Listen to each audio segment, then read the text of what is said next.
City Code subsection. Any person that persists in disrupting this meeting will be in violation of Flint City Code Section 3110, disorderly conduct, assault and battery, and disorderly persons, and will be subject to arrest for a misdemeanor. Any person who prevents the peaceful and orderly conduct of any meeting will be given one warning. If they persist in disrupting the meeting, that individual will be subject to arrest. Violators will be removed from the meetings. Are there any agenda changes or additions? Any agenda changes or additions? Hearing none, it's now time for public comment. Members of the public who wish to address the Flint City Council or its committees must register before the meeting begins. A box will be placed at the entrance to the council chambers for collection of registrations. No additional speakers or slips will be accepted after the meeting begins. Members of the public shall have no more than 3 minutes per speaker during public comment, with only one speaking opportunity per speaker.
Good, how are you? Good, good.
I'm R.L. Mitchell. I reside at 759 East Linden Avenue, over by the graveyard called Grace Line, where they used to then let black people be buried there, but my mama and daddy was buried there right at the gate.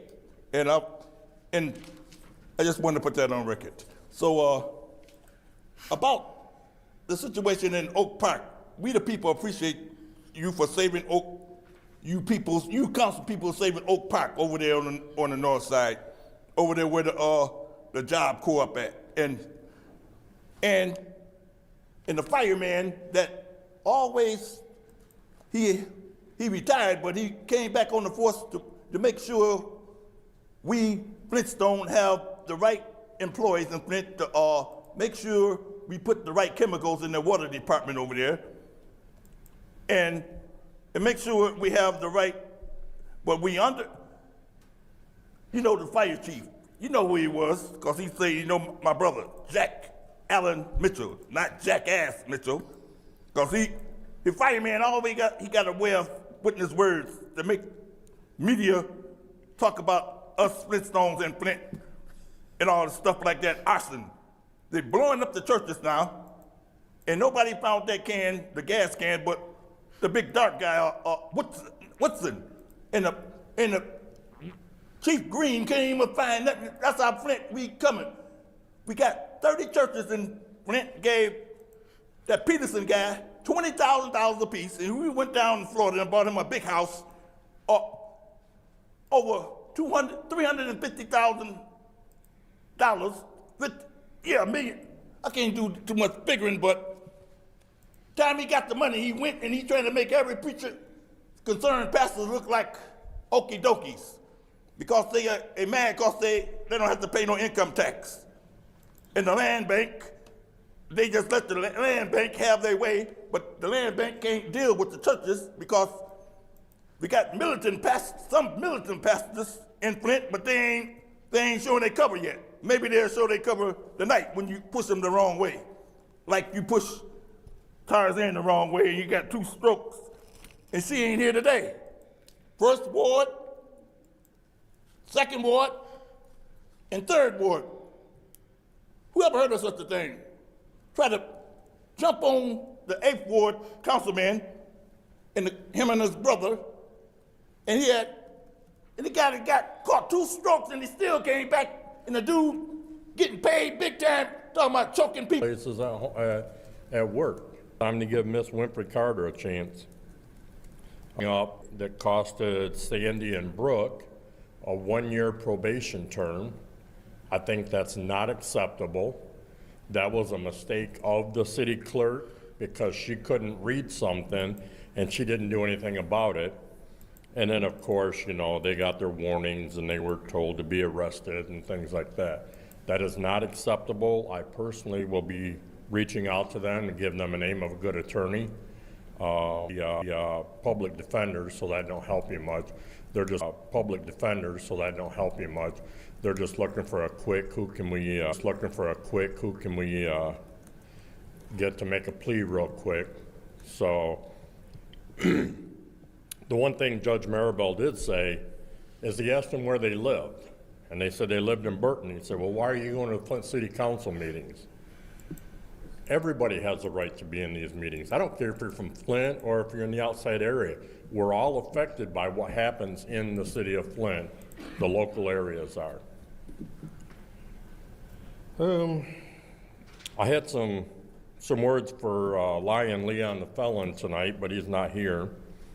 But after my wife talked to me, she said, what you're about to say, is that going to help the city move forward? And it's not. So I'm not even going to bother saying these things, other than his credibility is horrible. He filed his, I think, 10th PPO order now. And light on page 3 when it says, have you ever filed a PPO against any other party? He clicked no. Clearly that's a lie. Last thing, Judy, I know you acknowledged last meeting that basically, including all those committees, we're going to limit the amount that the people can talk. Next public speaker. Good evening, council members. Sarah Houston, 6th Ward. Just want to know what's the process, I guess. I still don't see interpreters here. You say that it's not in the budget or we got to put it in the budget, but I see resolutions for the budget and I may just be ignorant and uneducated. So I'm asking for what's the process? How long is this going to take? What's the holdup? It's really a simple phone call, so I don't understand what's going on with that there. So please help me to understand that. I'd like to publicly acknowledge Arthur Woodson, who's not here tonight, for providing interpreters at his town hall that he had for cancer. And he didn't even talk to me about it. I just happened to see that on the news. So I was really proud to see that, for him making that effort. I'm also concerned about the multiple fires that are happening in our city, the multiple killings that are happening in our city, and I'm wondering if there's anything being done to investigate an arsonist. There is an obvious arsonist in the city of Flint, and that concerns and worries me. I don't really have too much more to say than that, other than, you know, I would like a response to what is the process on what's taking so long to make a simple phone call to get interpreters in. Thank you.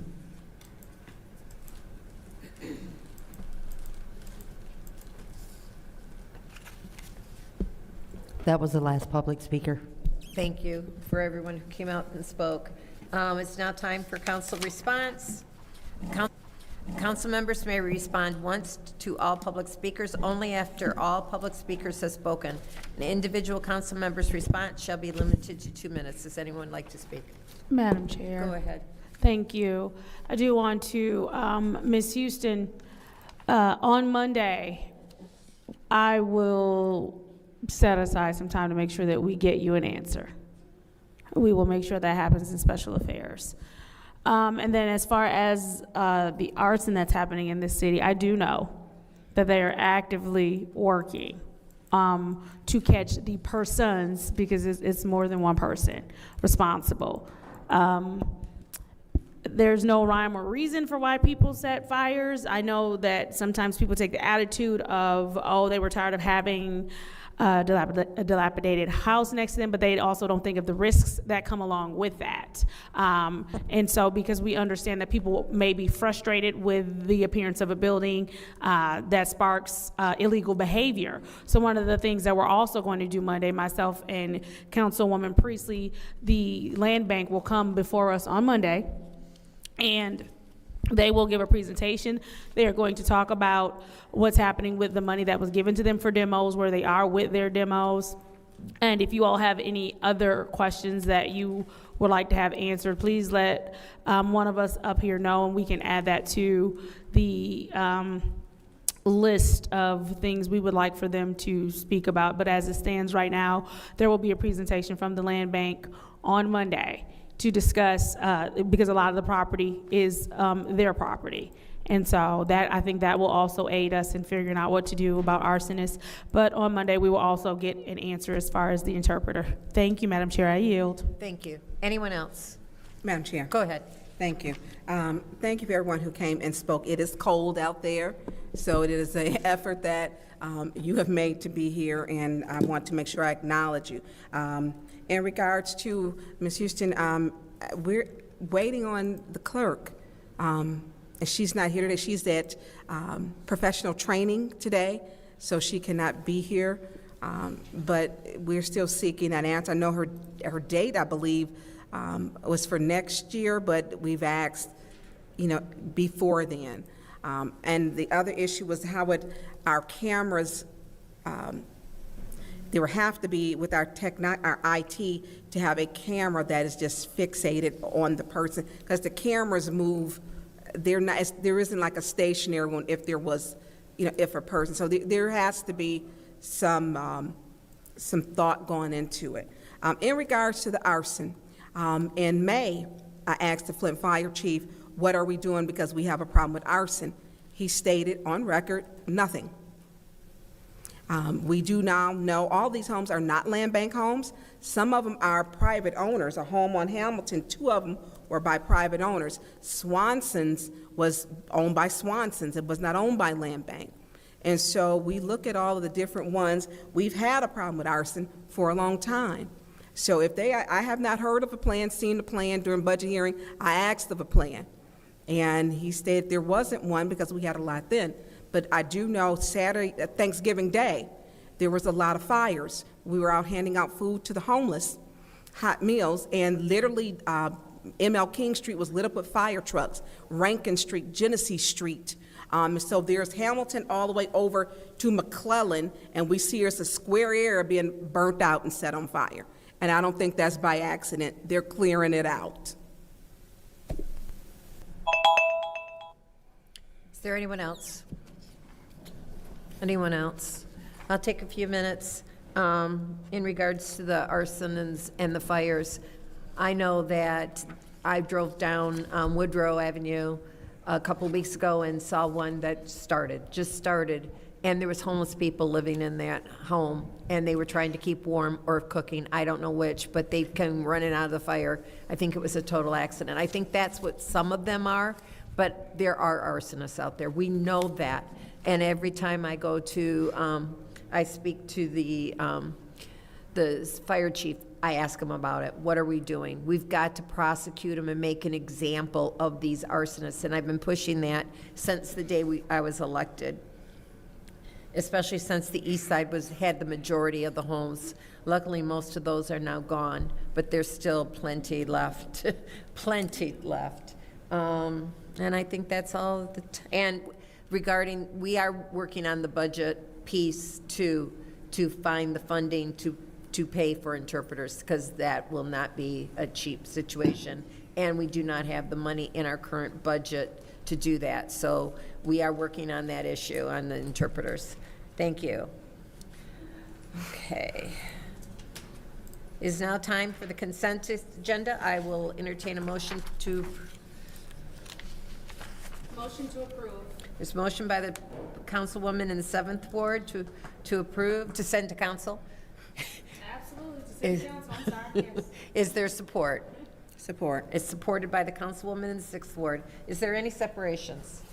Are there any separations? Let's do good English here. Madam Chair, Yes, go ahead. 250389. 389. Okay.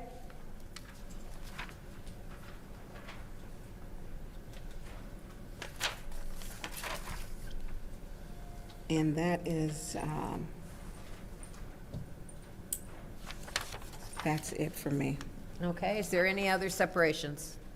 Are there any other separations? I just want to make sure the same mark resolution reads as it's supposed to. I'm not separating because I don't agree with it. I just want to make sure the resolution reads as we did. Oh, yeah, I had checked with Davina and the girl earlier. She said it was, okay. Okay. Okay, Oh, are no, there no, any no. other separations? Last chance. Okay, so the consent agenda will consist of the following resolutions. 250402, the accepted donation from Pi Kappa Alpha Fraternity, Zeta of Alpha B Chapter, Kettering University, for the Flint Fire Department. 250403, accept support services funding initiative incentive workforce innovation and opportunity grant, Genesee Shiawassee Thumb Michigan Works, Flint Fire Department.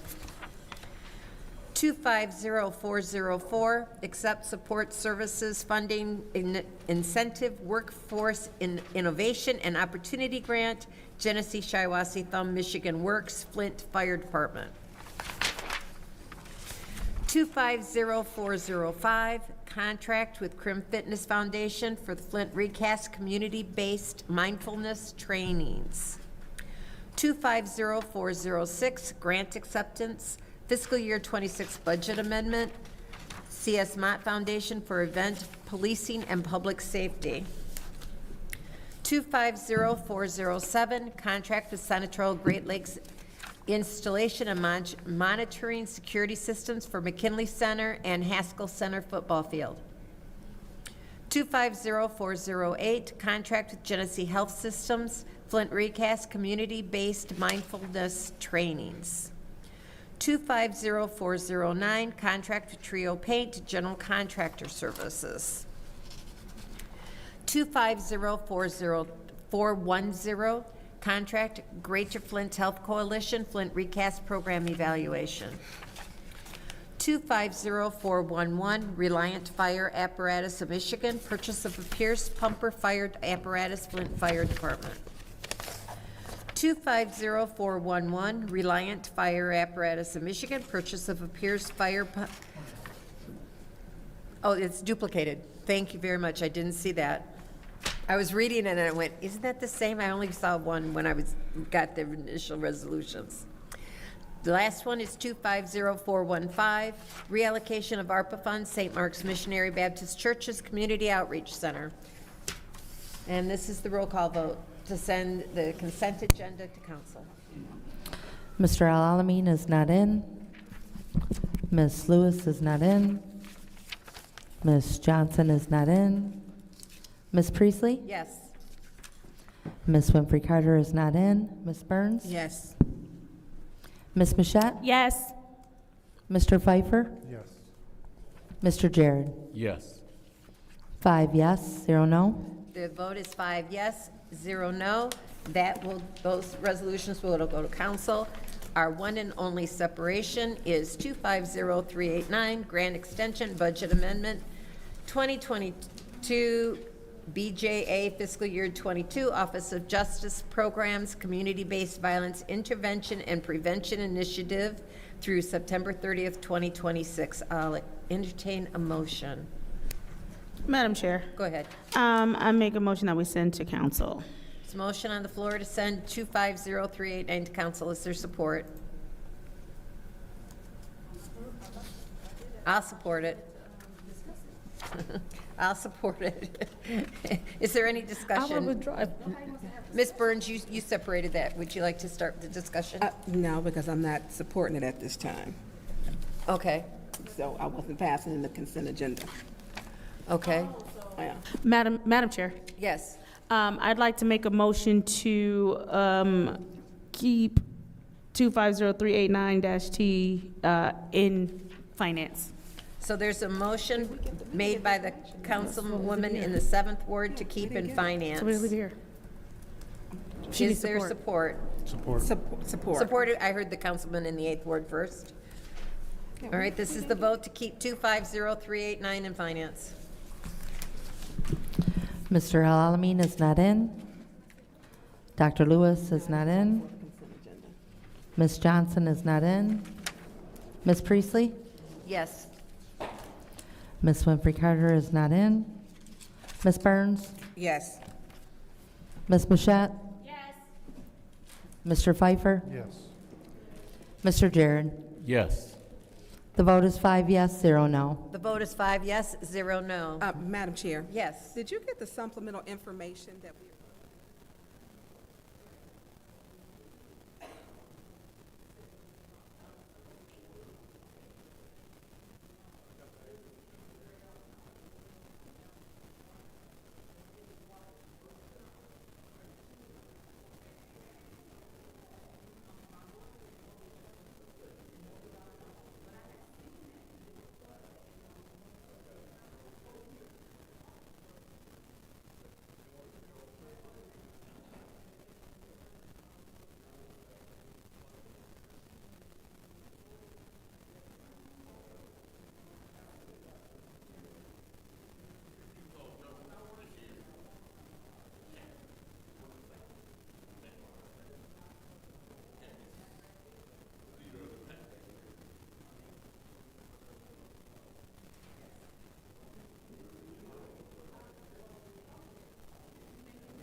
Right. Madam Clerk. He said that's the liquid. Madam Clerk, we now have quorum.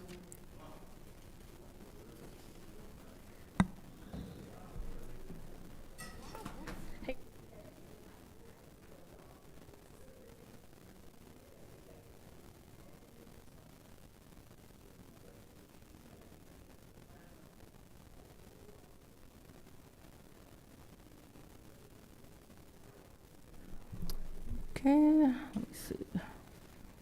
It is now 4:40 p.m. and we will take another roll call. Mr. Al-Alamin is not in. Dr. Lewis? Present. Ms. Johnson? Ms. Priestley? Ms. Winfrey Carter is not in. Ms. Burns is not in. Ms. Mashat? Present. Mr. Pfeiffer is not in. Oh. Mr. Jarrett? Present.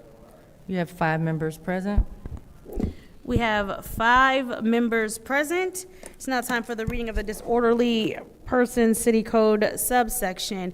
Any person that persists in disrupting this meeting will be in violation of Flint City Code Section 31-10, disorderly conduct, assault, and battery, and disorderly persons will be subject to arrest for a misdemeanor. Any person who prevents the peaceful and orderly conduct of any meeting will be given one warning. If they persist in disrupting the meeting, that individual will be subject to arrest. Violators will be removed from the meeting. Are there any requests for agenda changes and/or additions? Madam Chair, Councilwoman in the second ward. I would like to add a discussion about Consumers Energy closing down their drive-through and their drop box to the agenda. We can have a 15-minute discussion. We will order that after the discussion on the sign language interpreter.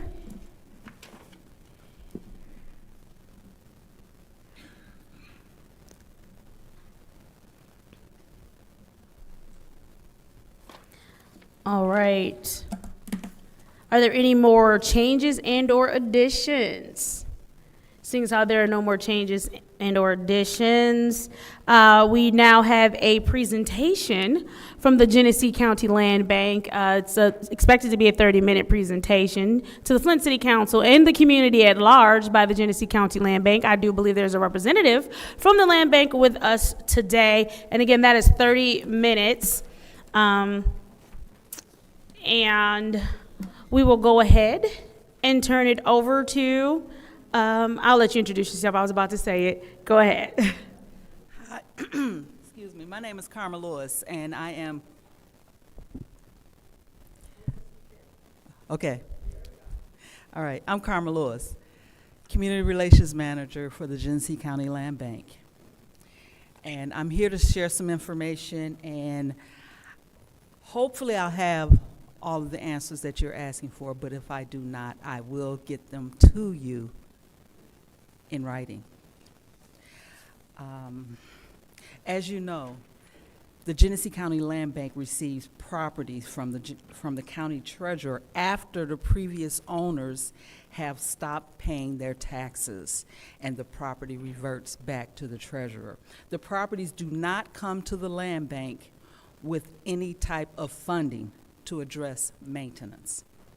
The land bank currently holds 13,000 properties, formal tax foreclosed properties.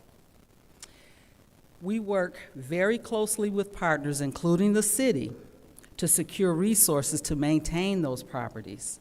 Since 2004, the land bank has secured and invested over $260 million in grants for blight elimination and revitalization efforts inside the city of Flint. And thank you for the $16 million ARPA investment that allowed the land bank to leverage an additional $41 million from other partners, bringing the total grants to $57 million, allowing us to pursue 1,960 commercial and residential demolitions countywide. More than 90% of these demos are inside the city of Flint. With all structures funded directly with city ARPA dollars have been knocked down, we anticipate completing the invoices, payments, and reimbursements in the coming months.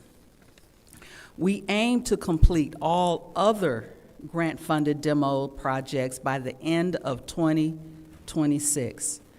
Timeframes from individual demos continue to be updated on the Flint property portal.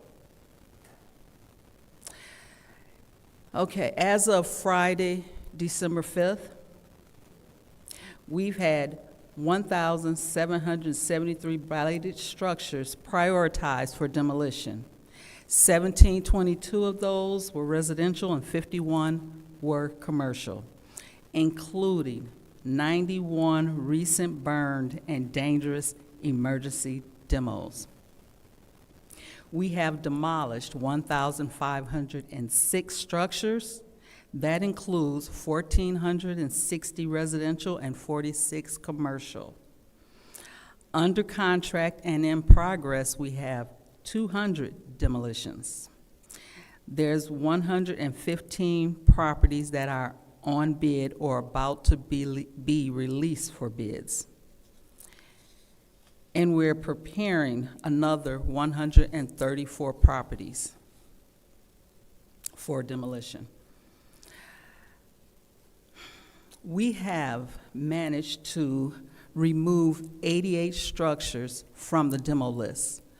Those structures were actually purchased by people that wanted to either put them back on the tax roll or they wanted to demo them themselves.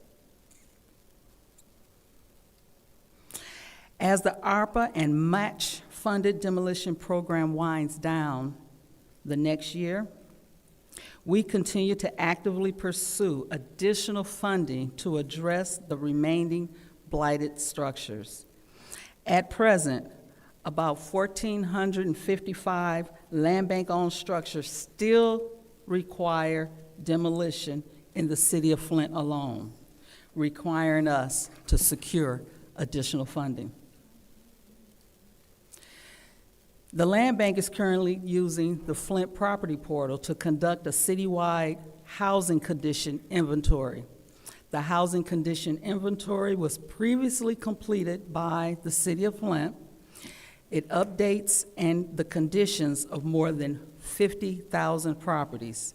This information will help to better understand the community-wide challenges and, support planning for neighborhood revitalization, demolition, vacant land reuse, and home ownership. Once this inventory is complete, we will provide you with the details. About 85% of it is already complete. So once it's done, you'll have that information. Okay, and someone asked about blight. During the past year, we hired and trained 61 local maintenance crew and 22 full-time year-round team members. These crews inspect foreclosed properties, clear illegal dumping and debris, remove brush and dangerous limbs, clean out vacant properties to prepare them for sale, mow vacant properties, and respond to the resident complaints about vacant lots. We depend on our residents that reside in the neighborhoods to keep us updated on the property changes. If they see any type of issues, please let us know by going to our website, thelandbank.org, and click on the Report an Issue tab to let us know. That's what I have. Questions? All right, thank you so much for that presentation. At this time, we will go ahead and open it up for any council members that may have questions. We're gonna start with hopefully every council member just taking 2 minutes for now, and then we'll kind of go from there. Is there a council member with a question? Madam Chair. Councilwoman in the 4th Ward. Good evening. Thank you so much for coming. I appreciate you being here. There's a lot of questions. In the 4th Ward, you know, there's a lot of vacant structures as well as a lot of, business, commercial properties, excuse me. I know that additional funding is being sought. I've been in many conversations with the county treasurer and with Michael Freeman and all this about this. Do we have any timeline as to when additional funding will be available, or are we waiting until this round of demos are being completed before more funding is sought, or is that a continual process? It's an ongoing, it's an ongoing process. I don't have any dates as of this moment, but we are, always looking, always hoping. We do have some grants out there. At least we've applied for grants, but whether or not we receive them, we don't know yet. One of the major problems, other problems that I hear complaints about is people trying to purchase lots, side lots, and taking forever for that to happen. And is anything being changed down in the office to make that a better solution? Yes. Actually, we're in the process of accepting resumes. We're looking for they're looking to hire someone in the sales department. And when that happens, I can't say right now, but hopefully soon. I have been willing to help them out. People that have questions about what's taking so long, they are welcome to contact me, and I can check it out on their behalf. Okay, thank you. I'll yield. Thank you. Is there anyone else who would like to ask any questions? Hi, good afternoon. Madam Chair. Councilwoman in the third ward. Oh, sorry. Glad you came out today. You knew I really don't have questions, but I just want to make sure that the information kind of gets out there for the people. I know a lot of people ask me about properties and where they're at on the demolition list is there funding for it? But you also have a website called Flint Portal, correct? Flint Property Portal. Flint Property Yes. Portal? Okay, Yes. so how do the residents put that on their phones and download that? It's an app. So they'd have to go, depending on if it's Android or Apple? iPhone, Apple, yes. They go to whatever store that they go to and look up Flint Property Portal, and they download it onto their phone. And if they have any questions on how to use it, I'm available for that too. Okay. Now, I normally work with a lot of residents concerning that. That's the route I like. I'm a one-on-one type person. Right. And so they're more than welcome to give me a call or email, or I'd say stop by the office, but I'm not always in the office. And you can't get upstairs either, right? Exactly. So just let me know if they want to come. Okay, and the next question that I have for you, as fast as we cleaned up properties this year, and we all know that, they continuously to put trash on it, even where you guys have cameras stored. Are those cameras, do y'all take them up when the winter comes, or are they year-round? They're year-round, but they may not necessarily be in the same place. Okay. And what can we do if we see people illegally dumping, which is if it's on land bank? Because land bank has property and Flint City has property. What can we do in regards to people illegally dumping if we catch them? That would Are we able be- to take pictures? Are you guys able to prosecute them? What are the penalties for illegal dumping? You would actually have to call 911 or call the local law enforcement. We do not have security on our staff to go out there and do anything when people are dumping in process. But I mean, that's it. But thank you so much. Job well done. I know you guys have crews out there in the summertime doing the clean and green, and you guys do a great job. Just keep up the great work. thank you. Is there anyone else who would like the floor? Madam Chair. Councilman in the 8th ward. Hello, thank you for joining us this evening. A couple quick questions, just as budget-wise and our goals and matrix or metrics on what was planned versus what is being delivered. So you're saying that we've completed today residential 1,400 some? Is that correct? Residential, yes, 1460. 1460. Yes. And my quick math, you had about 450 either being bid or getting ready to be sent out to bid, is that correct? There's 200 that's under contract and in progress. Okay. And then there's 115 that's either on bid or about to be released for bid. Okay. And then another 134 that's being prepared to go out for bid. So 450-ish, and then, so That gives me a rough number of 1,900 total. So does that mean that the 1,900 is all the dollars expended, or we still have dollars or ones to be put out to bid after these 1,900? No, that, it's already been put out. This process, okay.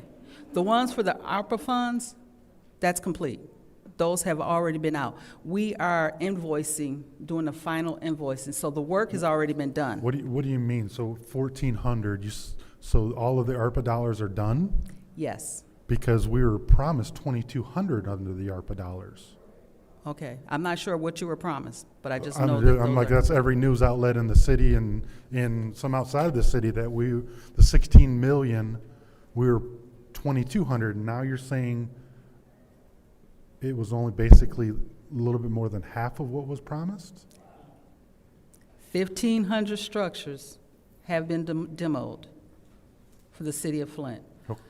1,460 were residential, 46 were Yeah, commercial. yeah, I'm understanding that. I'm just trying to figure out how we're so far upside down from 2,200 of what was promised when we gave the money versus, I'm gonna say 1,500. It's So basically cost. we're A lot of set- the cost did increase. but we're 700 structures light on what was promised, and we gave all of these dollars when most of the inflation had already incurred. They cost 50% more to demo these houses than what? I mean, because the residents were promised roughly around 2,200 structures, and now we're throwing the towel in at 1,500. I think that's a 50% under promise. Okay.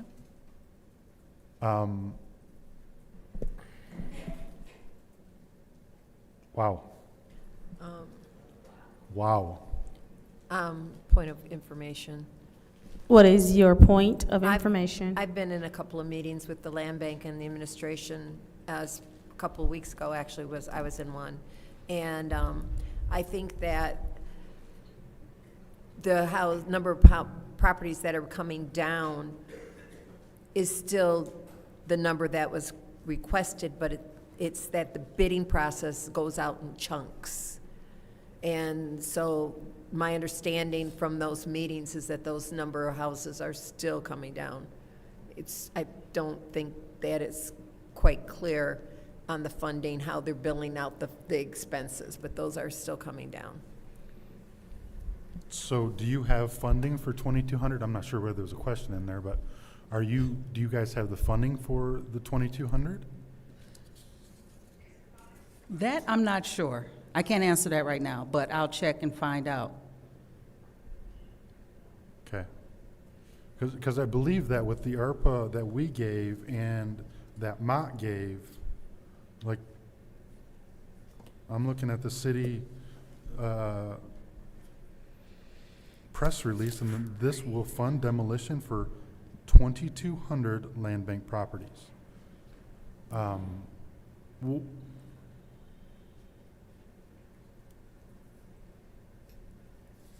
What was do you know what were the cost overruns that were 50% higher than? I'm sorry. What were the cost overruns that were 50% higher than That expected? I don't know. That I don't know. I don't have that. But I can check and let you know. That's okay? I mean, I think this is going to break some news that we're 700 properties short of what was promised. So, Right.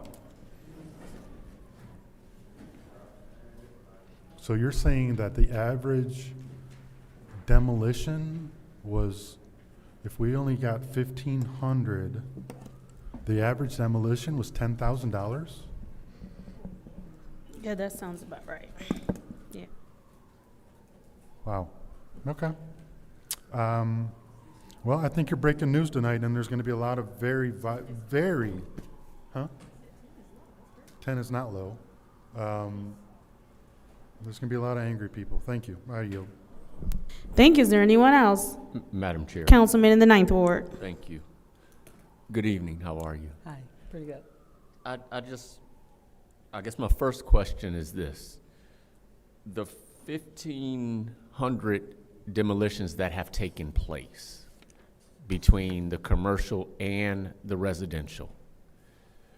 When we say that the money has been expended and you're finalizing invoices, is that only for the 16 million that we provided, or does that include the leverage funds as well? No, that's for the 16 million that you provided. Okay, so there's another 40, Yes, there is more, yes. there's another 40, and how much of that is dedicated to the city of Flint? That I don't have. Give me 1 second, let me find an ink pen. Okay, because there might, it sounds like there may be more demolition to come.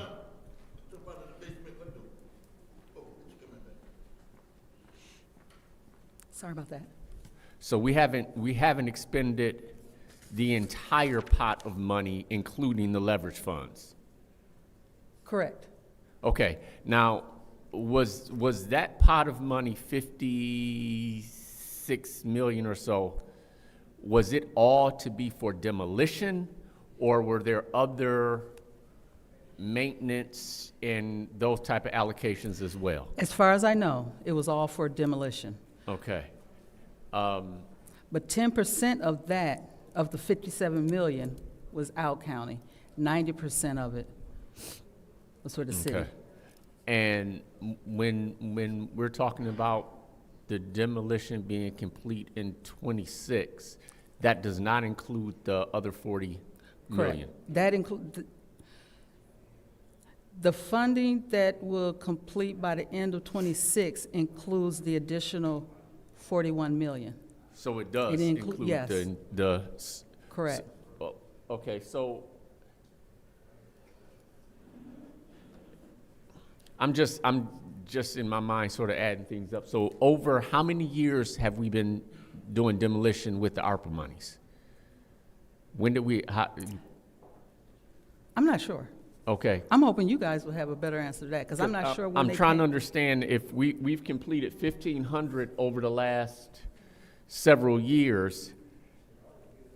How are we, is it likely or feasible that we can expend 41 million in Request for demolitions in? What's your point of information? Are you aware that the first demo that they did was April of 2013? 2013? No, 2023, my I was bad. gonna say, not with ARPA 2023. money. Yeah. April of 2023. So about 1,500 over 2 years, or because 2.5, because the 16 has already been expended. They're invoicing for that. I don't know if my train of thought is making sense to anyone else, but I'm thinking that it's going to be difficult to expend 41 million in a year when it took 16 or 2.5 years to expend. Part of the 41 million has been expended. It's just all of it has not been expended. It's a total of 57 million altogether. Okay.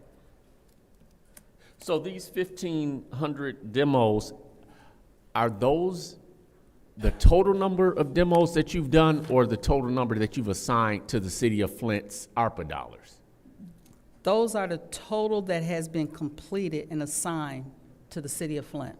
And the ARPA dollars, Correct. but not necessarily the leverage dollars. Part of it, yes. Okay. I yield. Thank you. Is there anyone else who wishes to add to the discussion? I'll go ahead and take some time. And so you said it's only costing about $22,000 for you all to demolish homes? I mean, excuse me, $10,000 for you all to demolish homes? No, I don't think I said that. Per house, I'm not sure. I can find out. Where did Per I get home. that 10,000 number from you? Okay. Cost per home. Okay. But I would imagine, because I know that it costs the city a bit more than that to demolish homes.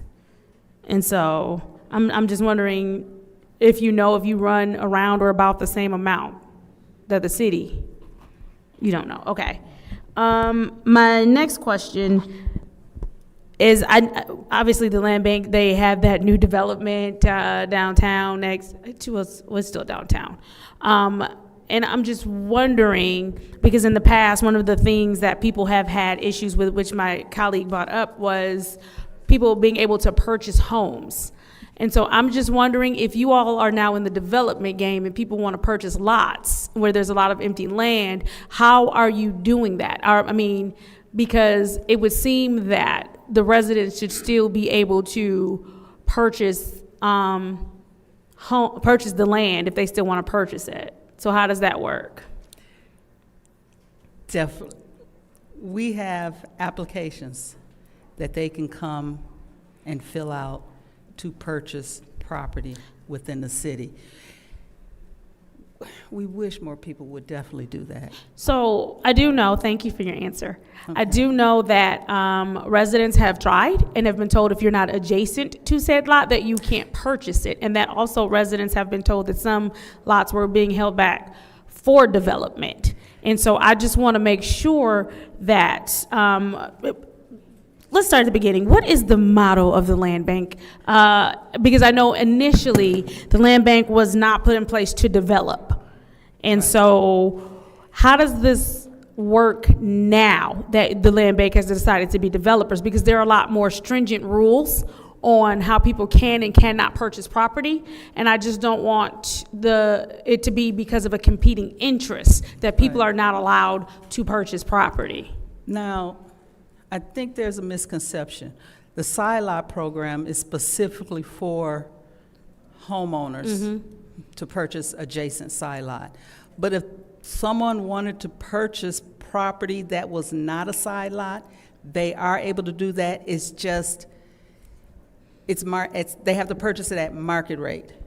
They would not get because I believe the side lot is like less than $100 for that one adjacent No, property. I'm talking about property overall. I'm not even talking about, because that was one of the reasons that I decided to use the term that they were told that they had to be adjacent to it, when obviously there is a lot of land and the properties that people are not necessarily near, because you have blocks and blocks of property for the land bank. Right. And so, again, there have been people who were told that certain things were marked for development, and so they couldn't purchase. And so I'm just trying to understand how that works. If they want to develop it, they're more than welcome to purchase it.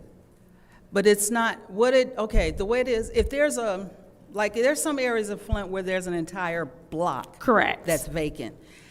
They're not trying to sell a lot, an individual lot, off that block they would prefer someone to come in and develop the entire block instead of just a small piece of it. Do you follow what I'm saying? I understand exactly what you're saying, yes. And so is there a discount that comes with me purchasing a whole block, or am I just buying a whole block at full price, especially when I just might have only wanted the corner, or maybe I just wanted two of the parcels? It is at market rate. So no discount, okay.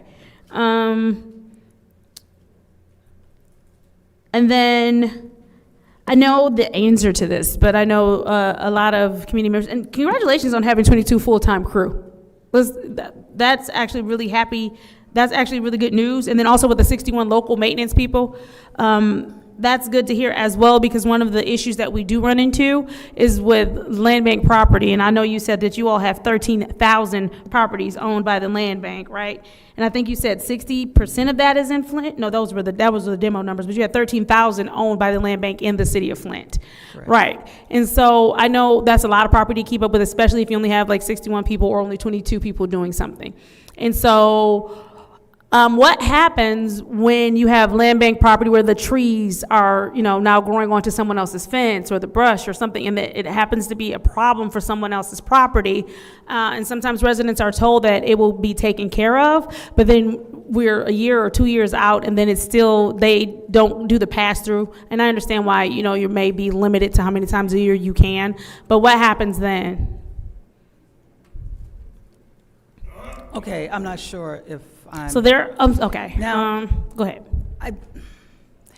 If that tree or whatever it is about to damage someone's home, we will send someone out there. But there's Or like the fencing, because sometimes like it overgrows. And some of those would be the responsibility of that homeowner. If it's your, if you're, even if it's, go ahead. okay, if there's a tree on the land bank property, Mm-hmm.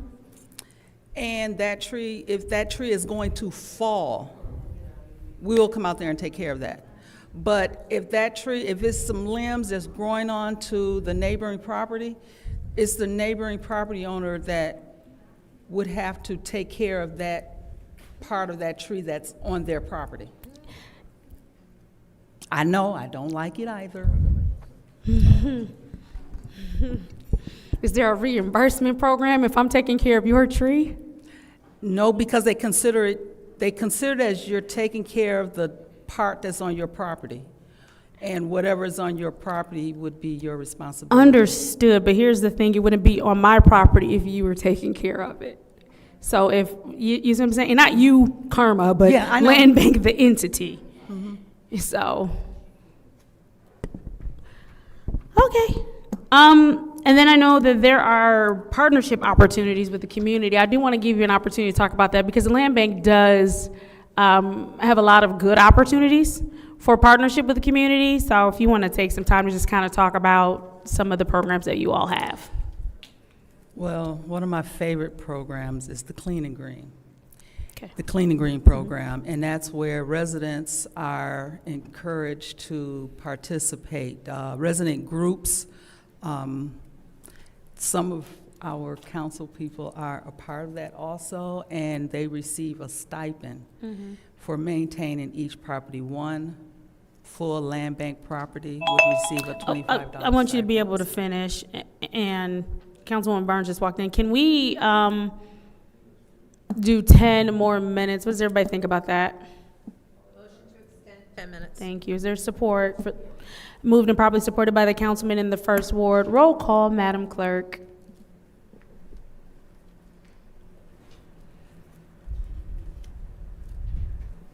Mr. Alamin? Dr. Lewis? Yes. Ms. Johnson? Yes. Ms. Priestley? Yes. Ms. Winfrey Carter is not in. Ms. Burns? Yes. Ms. Mashat? Yes. Mr. Pfeiffer? Yes. Mr. Jarrett? Yes. The vote is 8 yes, 0 no. Go ahead. I'm sorry, the Clean and Green program is where we have community groups, church groups, neighborhood associations that maintain at least 25 properties throughout their own individual neighborhoods. And they receive a $25 stipend per property. And this year, it seemed to work out pretty well. We had majority of the North Flint was covered by these different groups, and that gave the land bank crews more opportunity to go through the entire city. And normally they get through the city once, maybe twice. This year, they were able to start a fourth go-around throughout the city. That's pretty good. Because I know normally they're only maybe able to do 2, so that's pretty good. Did I hear you correctly when you said there's a stipend provided for park adopters? No. No, not These park are the adopters, but clean and excuse me, green. Yeah, lot yes. adopters, not park, Yes. lot adopters. Yes, the ones that are maintaining these properties through the Clean and Green program. Okay. So I don't think anyone else, I thought maybe someone else might have wanted the floor. Councilman Alameen, do I'd you? like the floor. All righty. Thank you. So, Ms. Lewis, question for you. So I heard you talking about the trees that hang over the property. Now, what if we have dilapidated land bank property? Because we have a constituent, she comes down here constantly, named April Stone. And a land bank property, garage is leaning on her property and is compromising her fence. Have her to give me a call. I can give you the phone number to pass along to her, Go ahead. and I'll be able to work with her. 810-429. Go ahead. 26. Let me make sure I'm giving you the right number.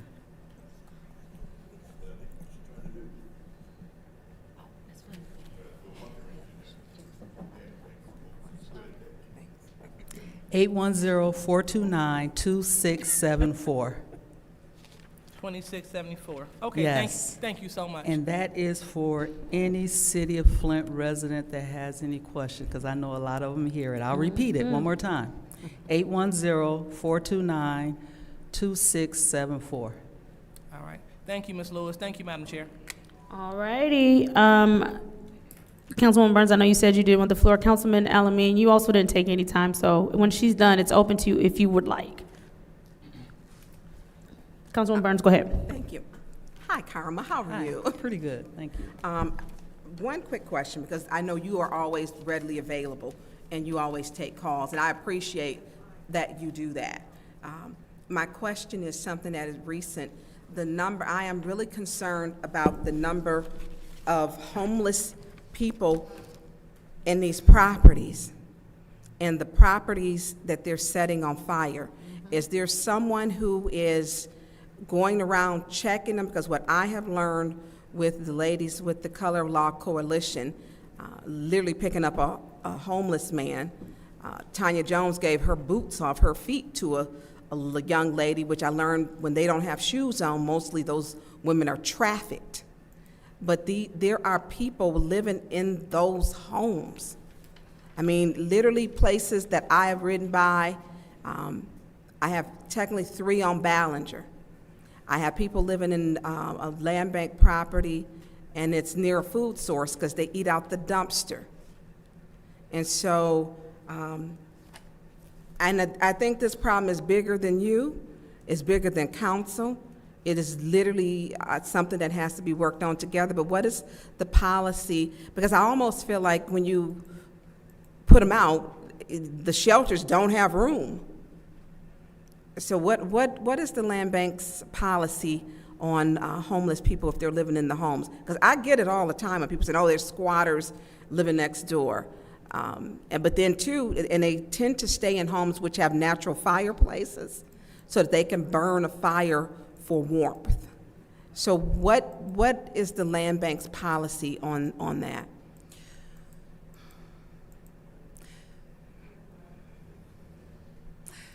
When I started working at the land, before I started working at the land bank, I knew squatters was a problem, but once I started working there, I realized it's a bigger problem than I imagined.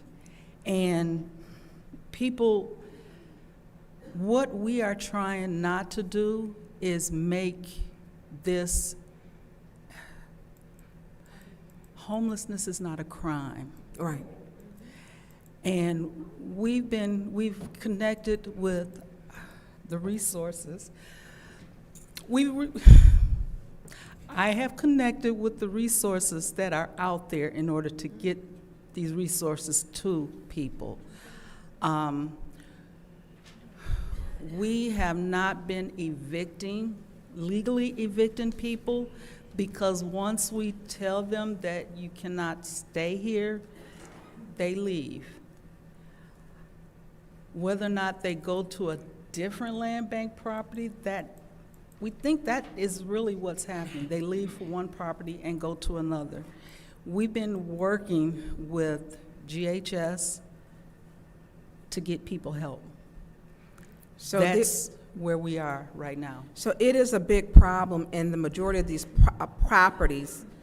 We went, and the ladies have been going back feeding the homeless, which they're living, and literally they come out from places it is unimaginable. It is a bigger problem than I ever thought.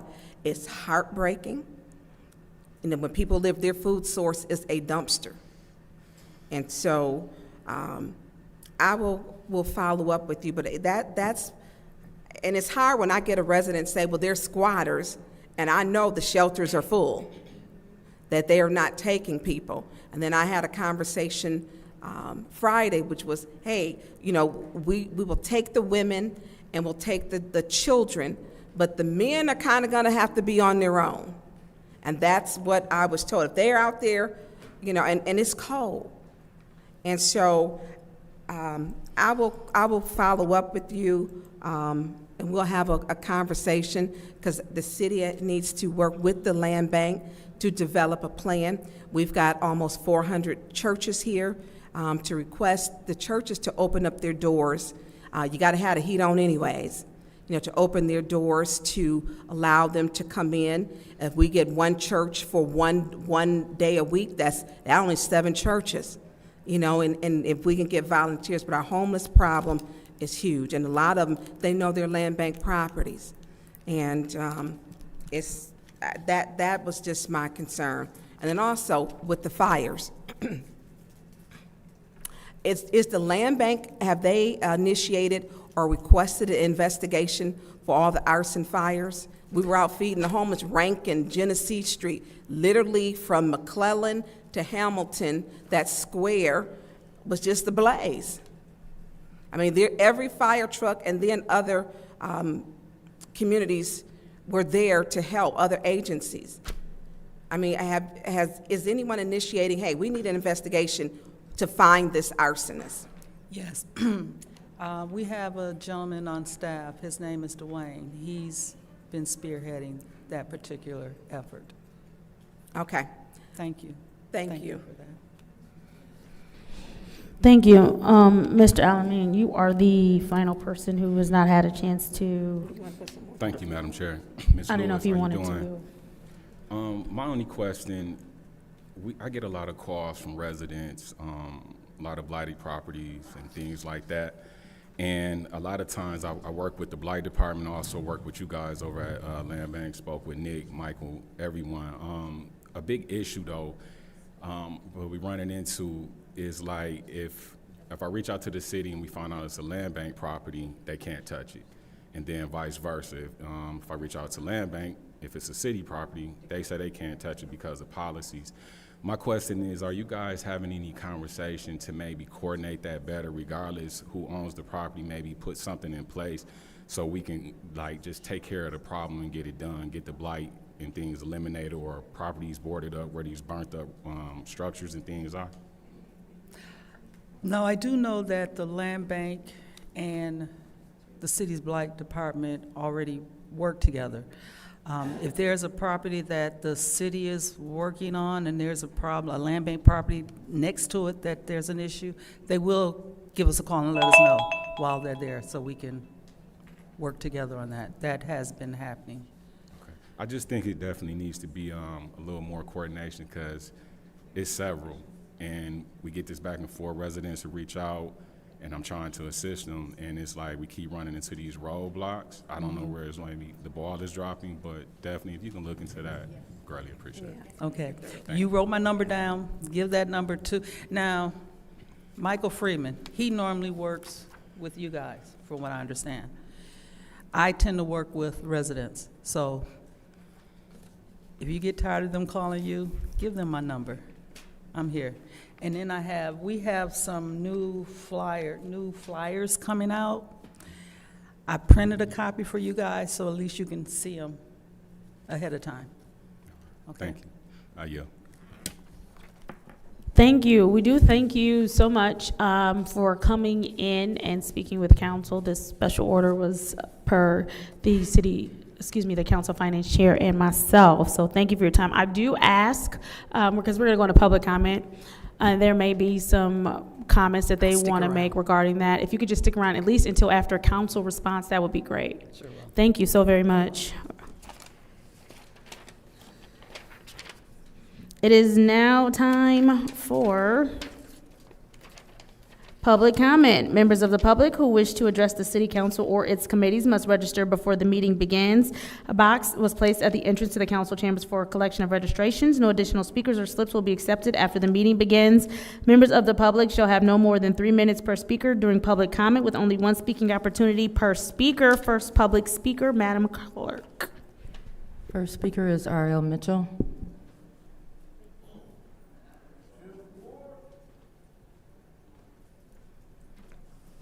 Hello, Council. I'm R.L. Mitchell. I live at 759 East Linden Avenue. For the record, last week, to you, Madam President, to Lavina, city clerk. We had a scare last week because they said you was in, the little man downstairs sent you back to college to get some more education, and it almost broke up the forum. Thanks to the third ward, she walked in, she didn't know about she saved the council meeting. And after the council meeting, about the land bank situation, what the lady just got through talking about, it's a situation over there by Golden Gate. Hey, Breck was over there this morning. It's a house over there. It's a handicapped woman. 6 houses on the block. And the land bank called itself, punished the lady because she had trees growing through a little fence. And they sent 2-hour council ladies over there. But the slum landlords gave them jumped on them, and they had the music hand, and they just noticed there.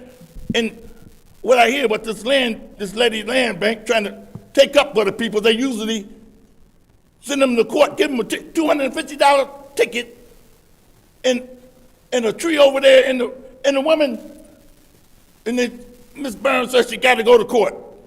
And yeah, she was one of them, but the 5th ward woman went over there first. Miss Burns, and the land banks called themselves getting away with people's properties and putting them out, and they end up going to this house over in the east side, Miss Priestley, and they become like them kidnapped people, all them living in the house, and certain people's put them out on making money for them. Nobody's saying nothing about it. Barefooted peoples, and they call it, I can't, the name they call it for, I can't even call it right now.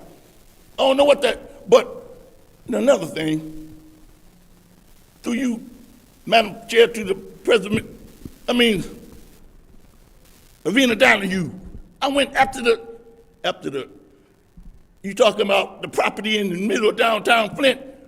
I was taken to a nightclub last other night, but I was had at the time, the peoples of a color own it right in this town thanks to the land bank, but one of my councilmen, the big dark guy, I can't think, Woodson, he was in charge, but I was enjoying myself. He had pretty women in there like you, about 8 of them.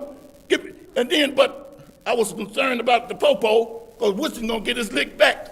They come and body spraying people with bear spray because they don't want to darky there.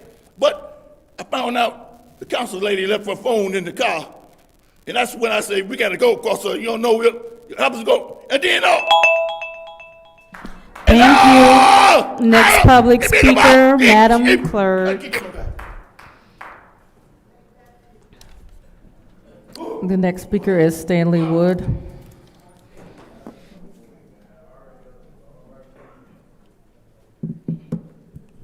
Thanks for the 10th Ward Councilman over there. Couple things. The ordinance 250414T. I kind of agree with Ms. Priestley here. This should be a thing that if somebody wants to take these days off, probably should use their PTO for that. Federal government employees don't get that time off. We're also trying to choose to give some people this benefit, but not others. We're talking about making this be the building downtown here to give these people the opportunity, and I don't think that's right. Then the special order discussion about sign language, it's definitely needed. I want to share something I thought was interesting that I seen online today. That a lady that came here to the city hall to do some business, and on her way out, she thought she'd stop and get a water filter, because our water ain't safe. She asked for it. The lady asked her for her ID, took all her information down, and told her to go out there and grab a box under the Christmas tree that says Merry Christmas. She opens it up, and it's water filters. What the hell is going on there? And ironically, the picture was, or the wrapping paper was of the Grinch. That was really fitting. Arson. Obviously, we know it's a big problem around here, and in my opinion, I think one of the councilmen was making a joke, or councilwoman, Said, okay, the evidence is here, now what, with googly eyes? Maybe that person could get a hold of her arsonist person and find out if he's doing any of these, I don't know. But arson is a serious problem here in Flint.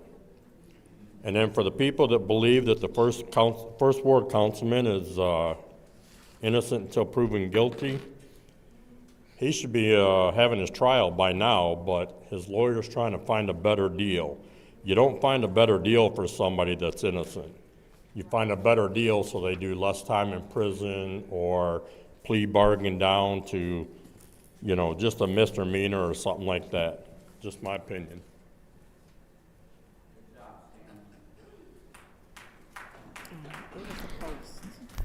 Thank you. Is there anyone, sorry, next public speaker. The next speaker is David Peachy.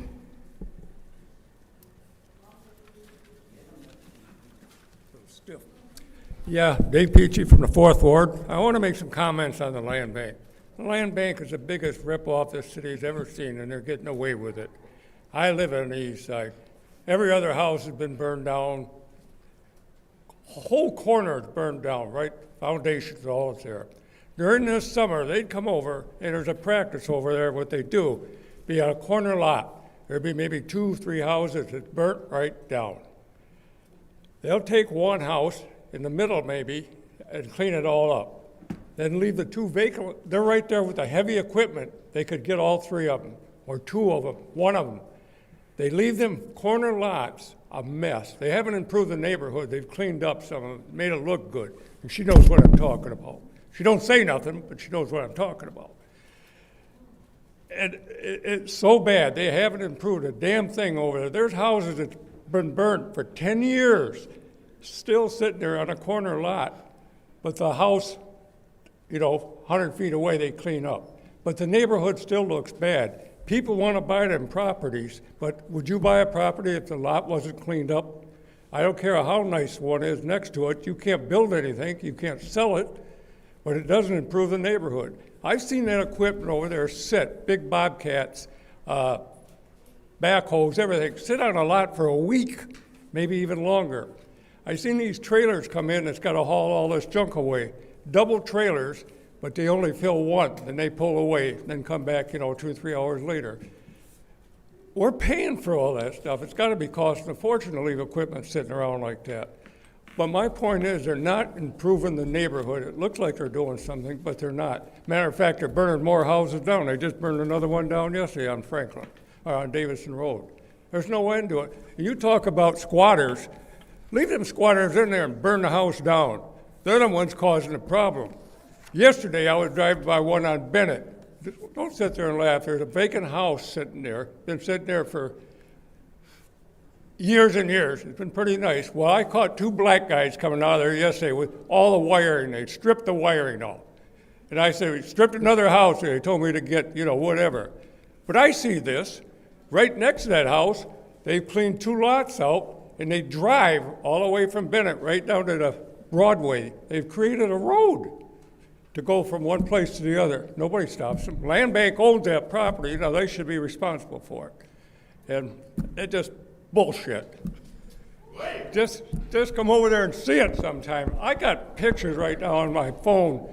Mr. Peachy, can we stop this time, please? They fell right down. Mr. Wait a minute, Peachy? they have Mr. fallen right in. Peachy? They've been sitting there for at least 5 years. Mr. Peachy. Thank you. All right. Next public speaker. The next speaker is Sister Audrey Muhammad.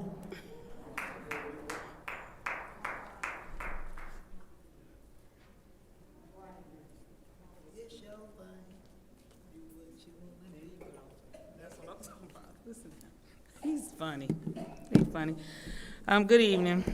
A couple of things that I would like to address.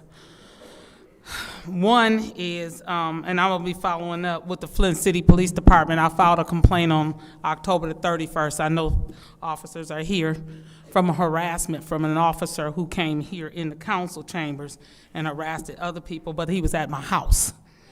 I did contact Councilwoman Tanya Burns about it, haven't heard no follow-up from the sergeant who took the complaint.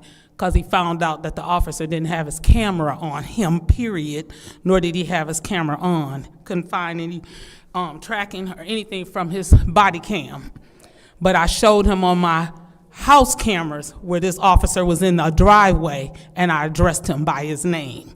So the sergeant probably haven't contacted me because they probably trying to figure out a way to cover it up. So I will be following up with that, but I just wanted you all to know that Flint City Police, I do not okay or agree with you all getting any more money till you start handling properly the citizens of Flint and taking care of them. Number 2, council slips that's back in the back. How come there's only 5 being put out? Is that even legal?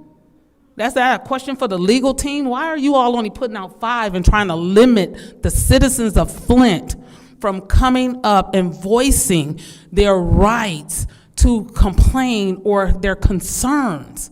You don't put out slips 5 at a time. You put the slips out, and then when they get through and they're gone through, then that's one thing. Then you take them up. But put 5 out at a time, it's like you're trying to control the citizens of Flint. But remember, it's the citizens' tax dollars that's paying your salaries. And then to address the arson, that's a big problem. But the city police, wasn't they given a camera footage of the gentleman who burnt up St. Mark's and still haven't followed through with it? What are you doing, Flint City Police Department? You all have to do better by the citizens of Flint. Let's be real. If we got an arson on the loose, you all know, and it's probably cameras around. Because when the campaign headquarters burned down, there were cameras around there on the churches. There was cameras on people's houses, and did anybody go to those houses and demand the cameras? You'll demand it if you want to go and get information and see who's selling drugs or who's doing whatever they want to do around there. You'll go ask for that camera footage, but no one went and asked for the camera footage. There's a house right across the street from that campaign headquarters, and they were never asked for the camera footage. Thank you. Next public speaker, Madam Clerk. Next speaker is Rich Jones. Is he still here?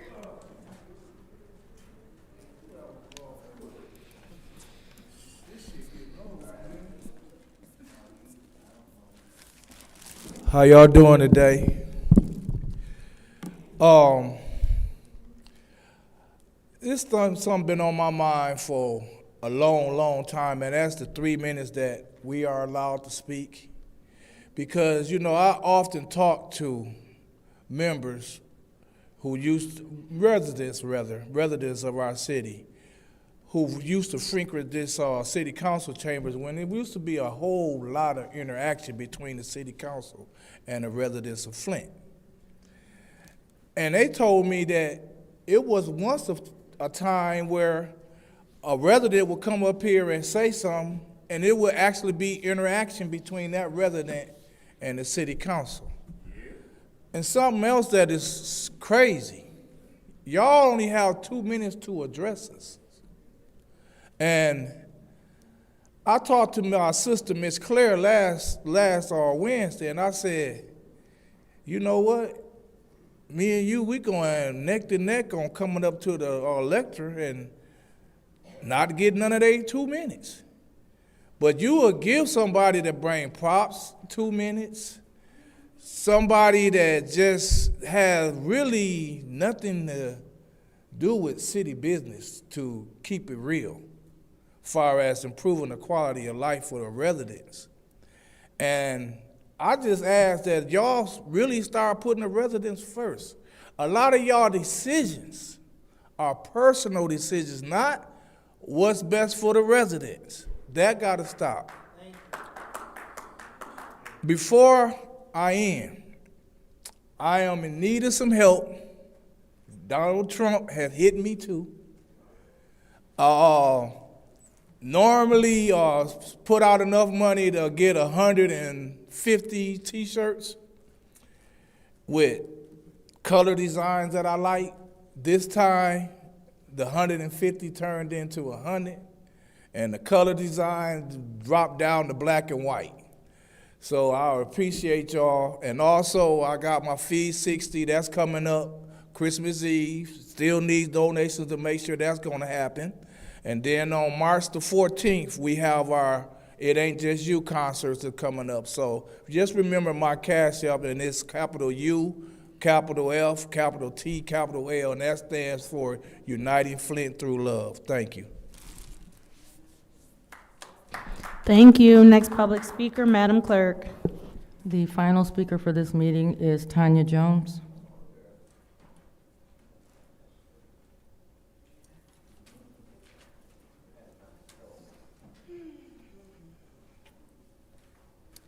Good evening. My name is Tanya Jones, the advocate for my son that's part of the opioid crisis.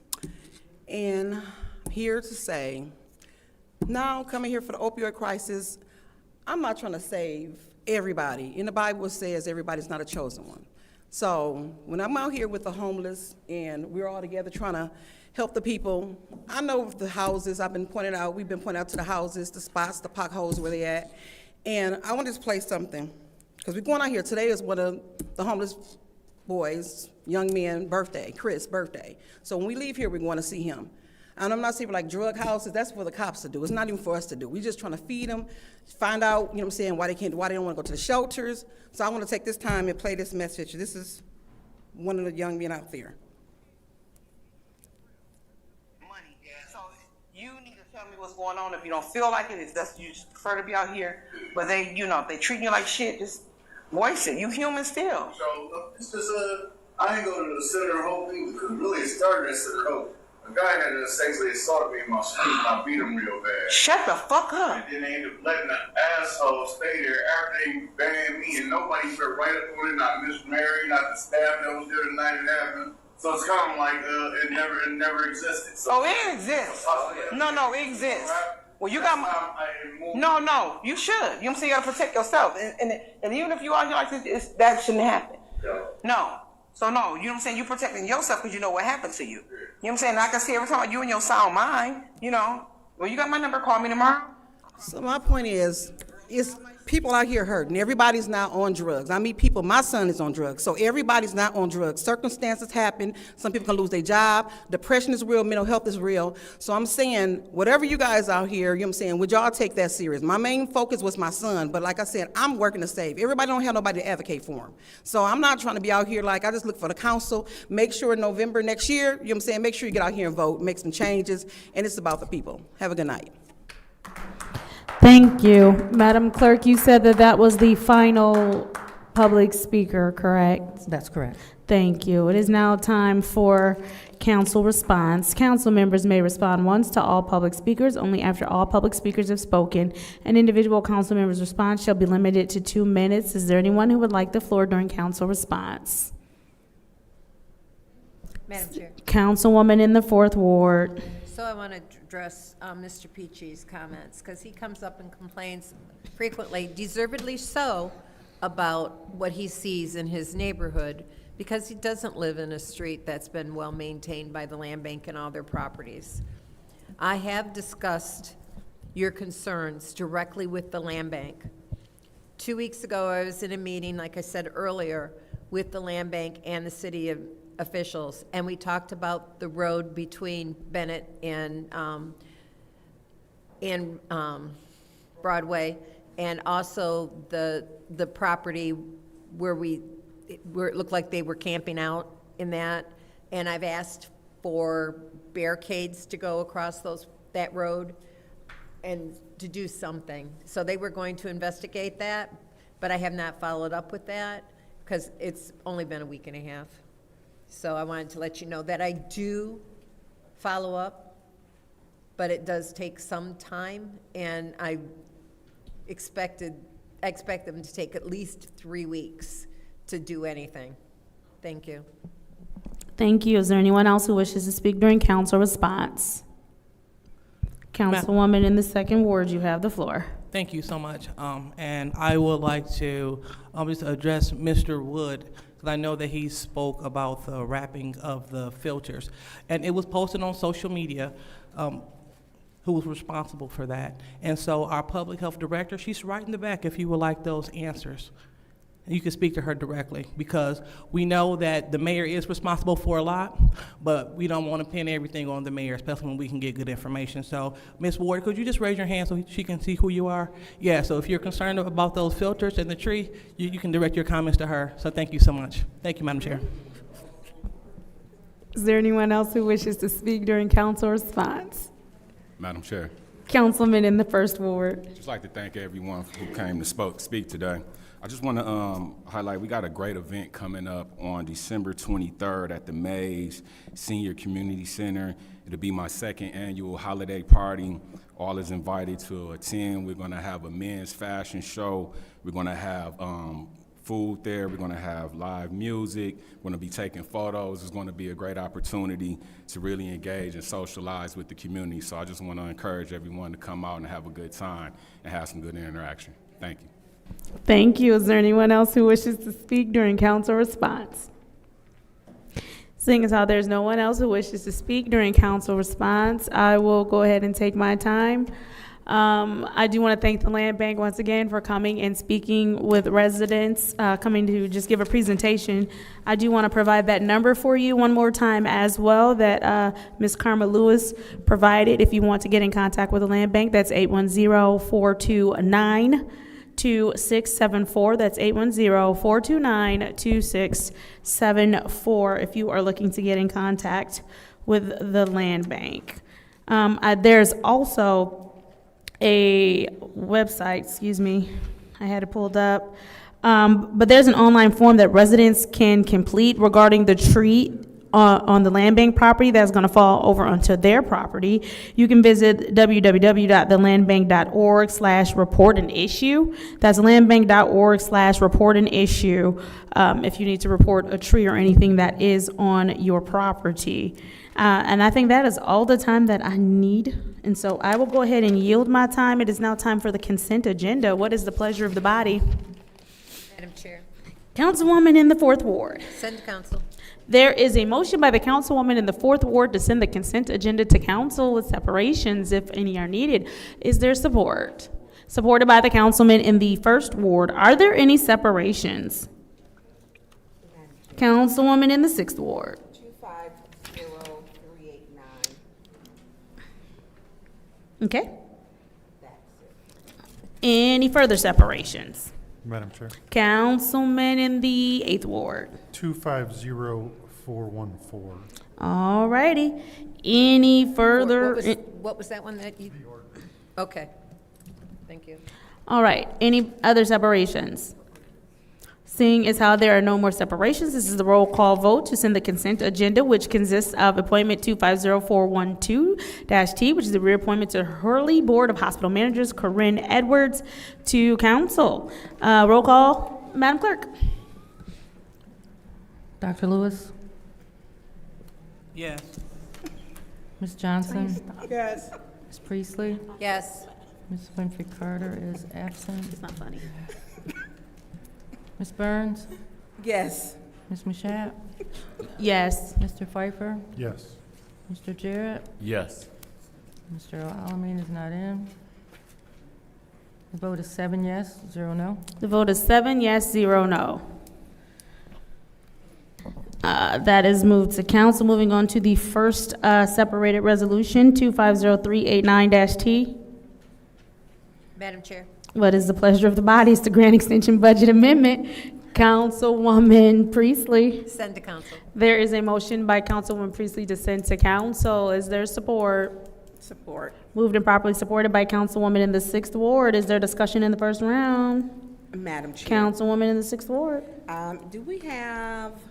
Yes, I believe Ms. Brown is back there, and she will join us at the lectern. Thank you. So I'm gonna get started, because about 30 seconds, I know we lose for the wall. I didn't print it. I want to know, we talk about, because we have a severe gang problem, and this was since 2022, the grant. I mean, how are we measuring the effectiveness of it?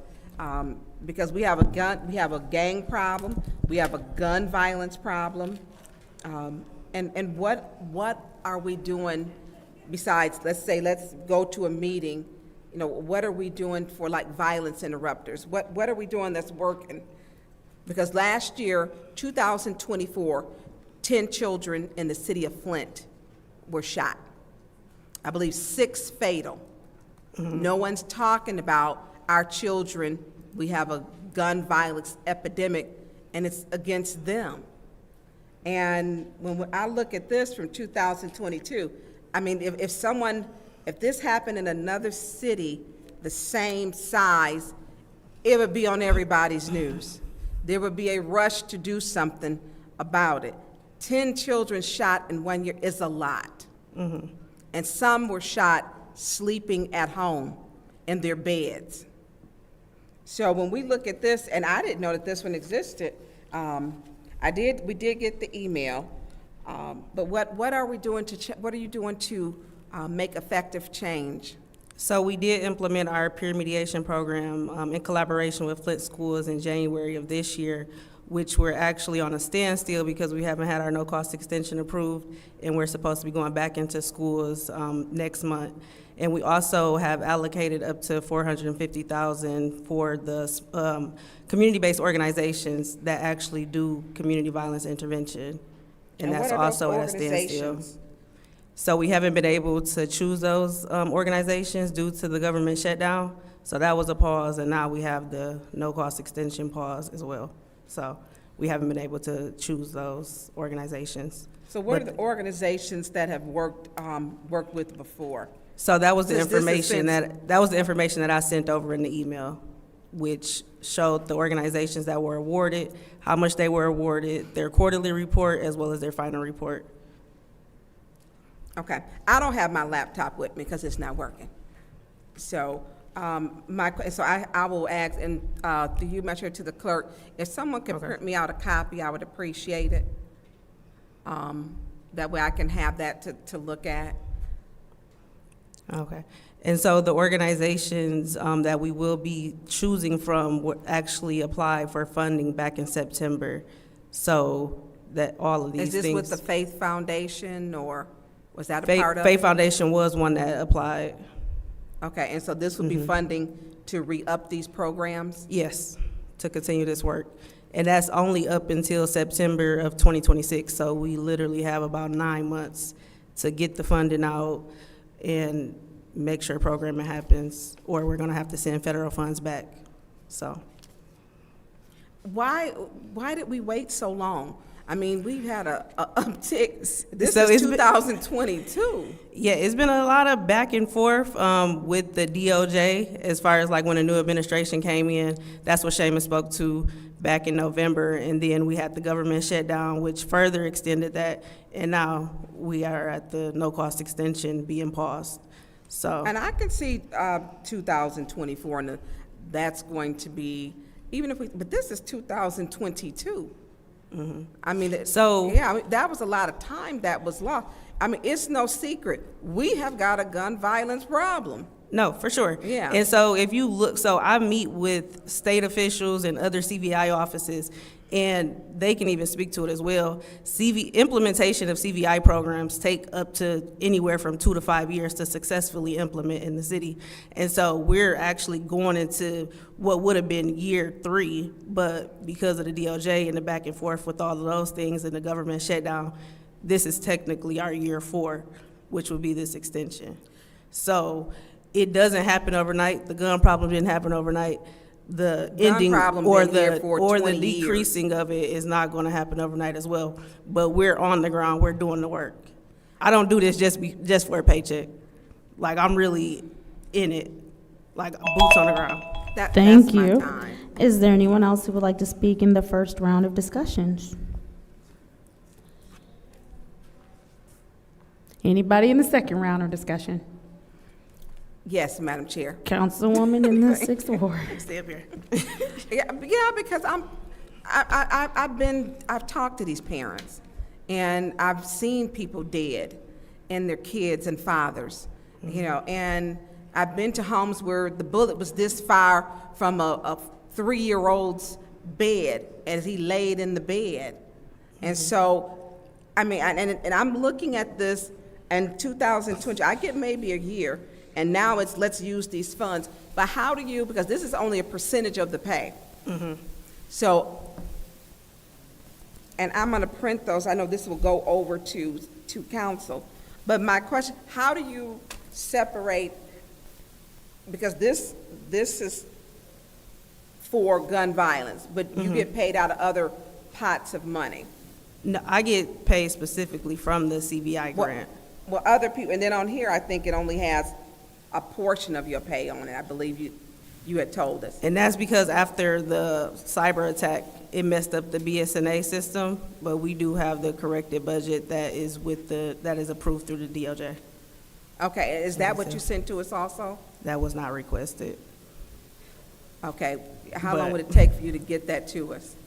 It wouldn't take long, but I can give you those numbers.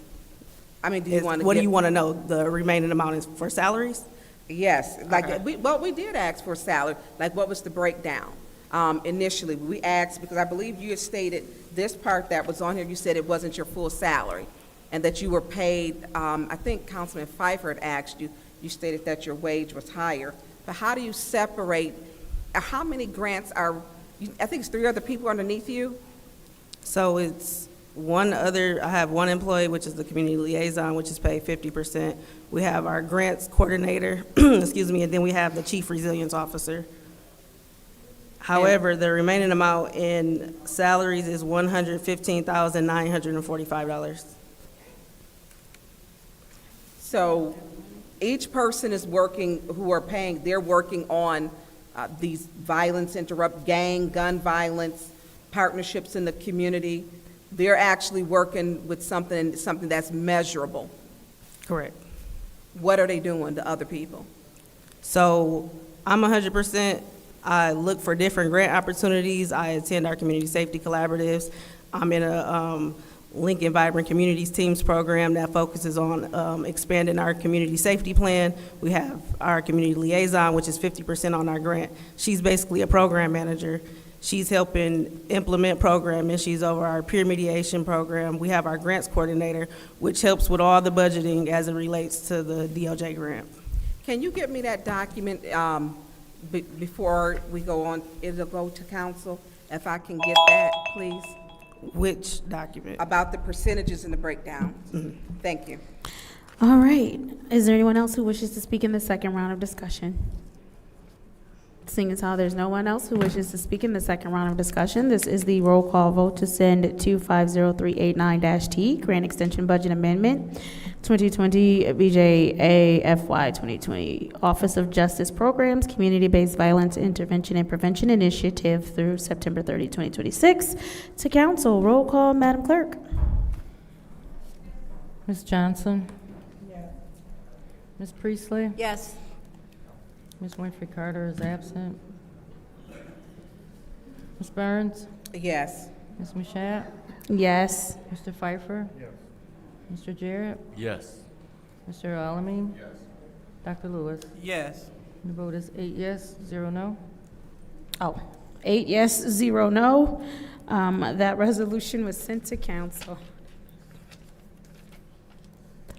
Moving on to Resolution 250414-T, which is the Code Amendment Ordinance, Chapter 35, Personnel, Article 5, Working Conditions. What is the pleasure of the body?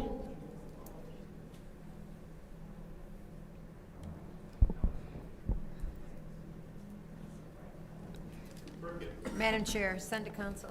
There is a motion to send to council. Is there support? Support.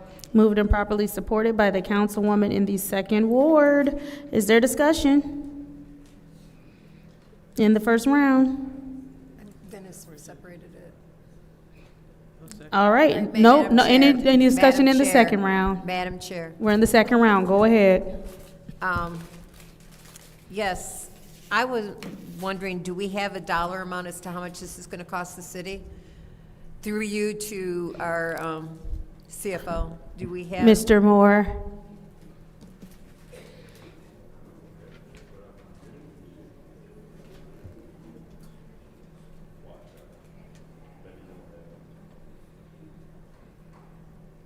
Stop the clock till Mr. Moore get up here. Good evening, Mr. Moore. Do we know how much this ordinance would cost in additional salary costs? We're working on that. We do not have the numbers yet. Okay, so we don't know how much that, do No. we have a guesstimate? And knowing that it's a guesstimate, The numbers that HR has, and this is a really rough estimate, you're talking in the hundreds of thousands, you're not talking the tens of thousands. But I don't know if that's accurate. I haven't run the numbers myself, so I really don't know. The one thing I would say is that I think something like this is more important to get it done right rather than get it done fast.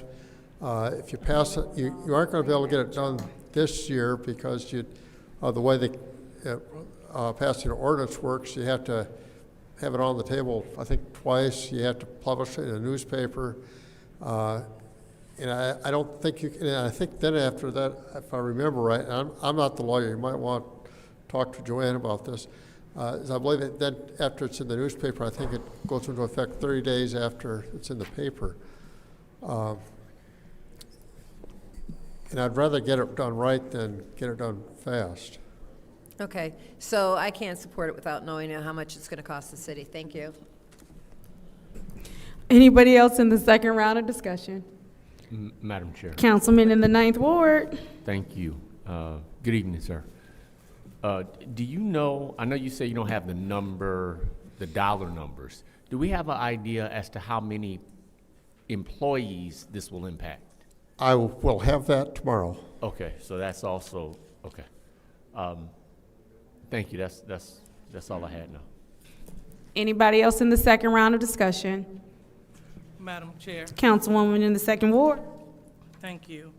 So, in terms of allowing the employees to receive this time off, I think it's a good idea because people take a lot of hits working for the city, and I think this would be a great bonus to afford them the opportunity to spend this time with family. I don't see, and we already stated, people that are here stated that it's dead here. It's nothing going on. And so this will be a great opportunity to show the city the appreciation. And I don't see anything wrong with it. You know, when I hear, when numbers being requested, sometimes we have to lean on just doing something for the good of the order, for the good of the people, because we have these employees, they show up tirelessly every day. And during the holiday season, the holiday come quick. We have Thanksgiving, Christmas, New Year. I mean, we'd be remiss not to do something for our employees only for one day so they can extend, so they can pretty much utilize and extend their time.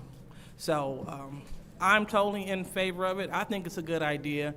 I mean, it's just good politics and good business. Whenever we want to compare municipalities, saying what are other people doing, that's definitely a great idea. But we also must look at the fact how much those people are getting paid as well. A lot of people that work for the city, they take a hit. They love working. They love the city, so they work here. And so this is just the least that we can do for the employees that choose Flint. Thank you. Thank you. Anybody else in the second round of discussion? Madam Chair. Councilman in 8th Ward. Mr. Moore, when you do your research or your number crunching, can you also give us the PTO policy for the employees that will be affected by this? Yes. Thank you. I yield. Anybody else in the second round? Councilwoman in the 3rd Ward. Madam Chair, I have a question. I thought that days were negotiated by union of extra days that were off. They supposed to do that in a union contract. My understanding is that this ordinance would only impact the exempt employees, would not affect the unionized employees. But I didn't quite hear you. my understanding is that this ordinance would only affect the exempt employees, not the unionized employees.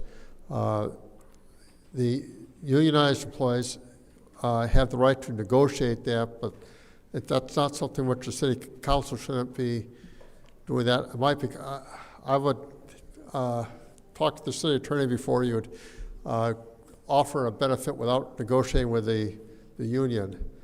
And so it's probably just the exempt employees. So this is only for exempt only? So it's not for the whole entire city of Flint? That's my understanding, yes. Okay, I mean, because that's my thing, if usually you negotiate your extra days off Right, through your union. So if the whole entire city of Flint, employees of the city of Flint is not getting it off, why should we extend to exempt instead of them just using their time? The unions normally like to negotiate their benefits, so. So who are your exempt employees? That would be the supervisors, the appointed officials, the department heads. It'll be who now? Be it the supervisors, department heads, appointed people. It would not be the people working on the street, working on in the clerical staff would not be the majority of the employees. Those employees are all unionized, and that would negotiate that with the union for that. So it's not for everyone? Right. So it has not been negotiated that the other... I'm sorry, go ahead. I'm going to let you. Okay. I would say that if you offer to the exempt employees, odds are that the unions will request that the next go-around, but. All right. Thank you. Anybody else in the second round of discussion? Madam Chair. Councilwoman in the 6th Ward. Hi, Mr. Moore. How are you today? Good. Good. How many exempt employees? I don't have that, well, I'll have that number tomorrow. Okay. And so, level 22, what are the job titles for level 22, so we'll know? Are these department heads? The department heads would be exempt, yes. Supervisors, there's certain professional positions would be exempt. Appointed officials would be exempt. What was the last thing you just said? Appointed officials are, for example, the CFO is considered an appointed official. A police chief is an appointed official. So you would have it all? Right. So this is for department heads? Right. No. This is not in your ordinance. Well, this is what he's saying. I haven't gone through this. What I understand from talking to my understanding and talking to others is that this is only for the exempt employees, but I haven't gone through all the details myself. Okay, so that's what level, you saying level 22 is. So, I mean, it doesn't look like it's ready. I mean, tomorrow is Tuesday. Right. So, I mean, we're not voting on this tonight without the numbers. Yeah, I'm not. So,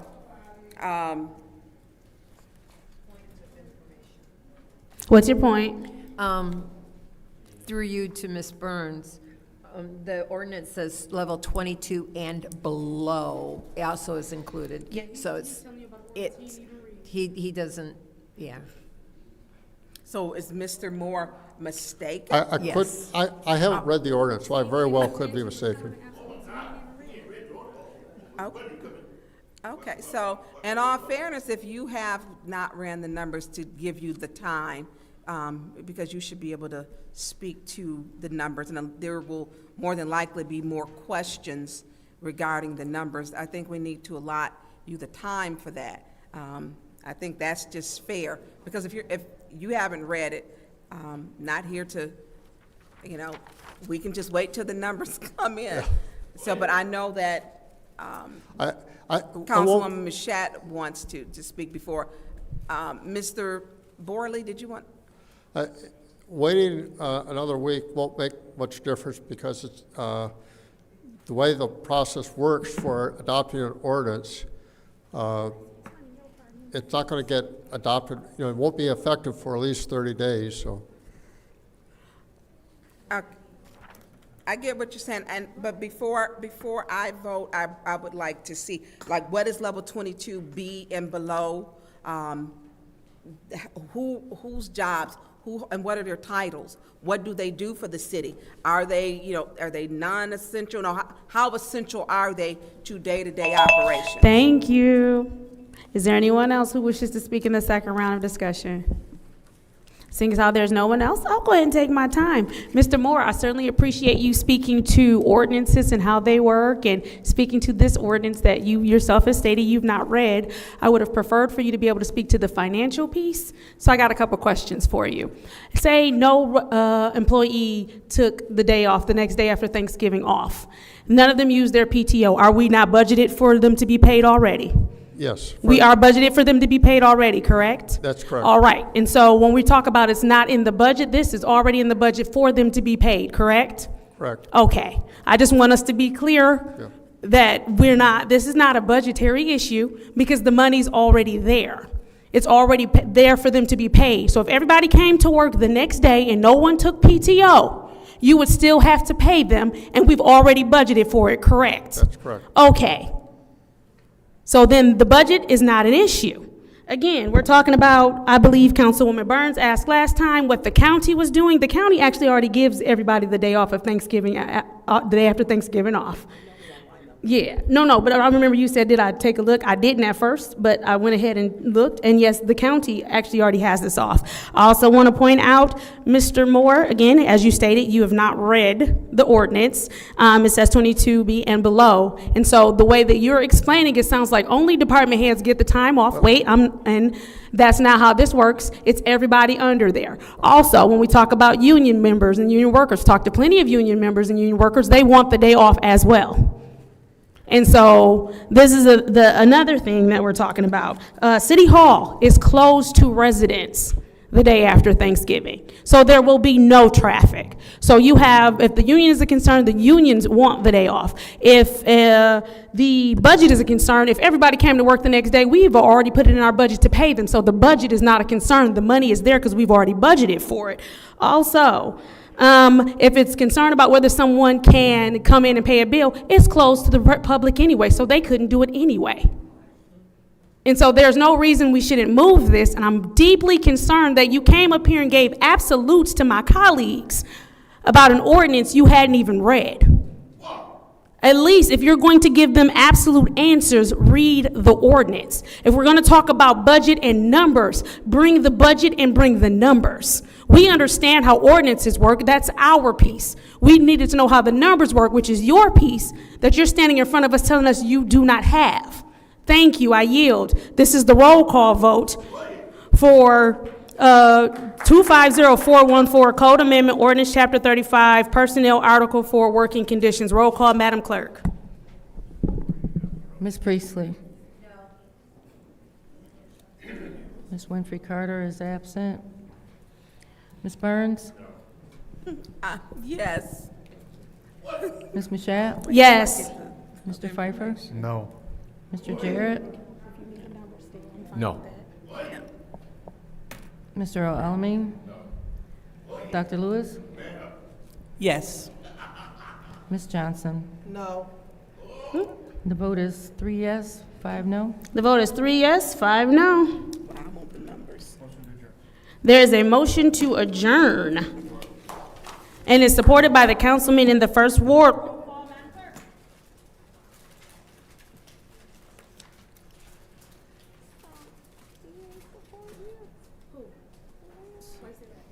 Ms. Burns? Yes. Ms. Mashat? Yes. Mr. Pfeiffer? Yes. Mr. Jarrett?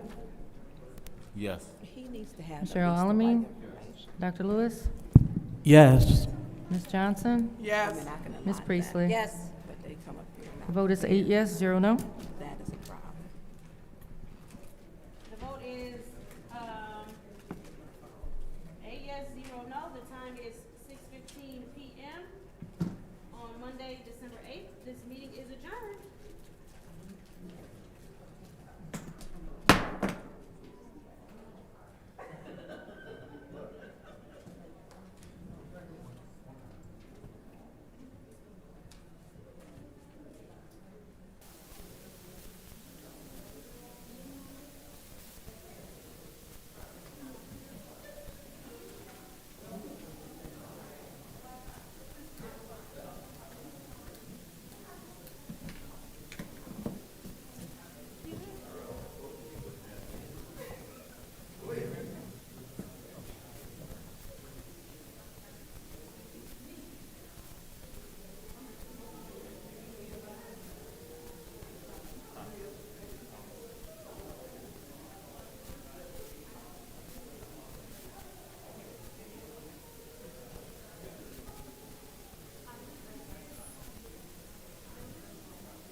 oxygen deprived and all. No, I hear you. It's just, those things are scary. Okay.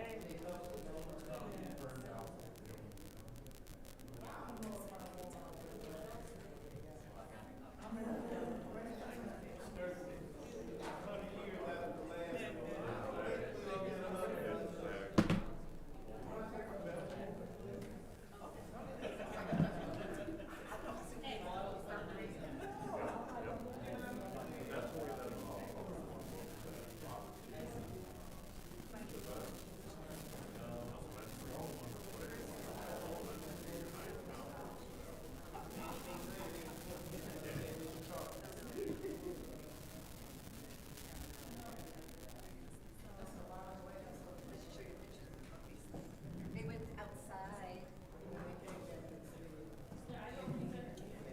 They went outside. They're running around. They're picking tables and carrying them. It's cold. It's cold. Yeah, but your job is regulated. If I could have the council members take their seat and we will start the city council meeting.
Can all council members please take their seats so we can start this regular council meeting?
It is 6:43 p.m. and I am calling this meeting to order in accordance with Flint City Charter Section 3-201 for the purpose of the organization of the City Council.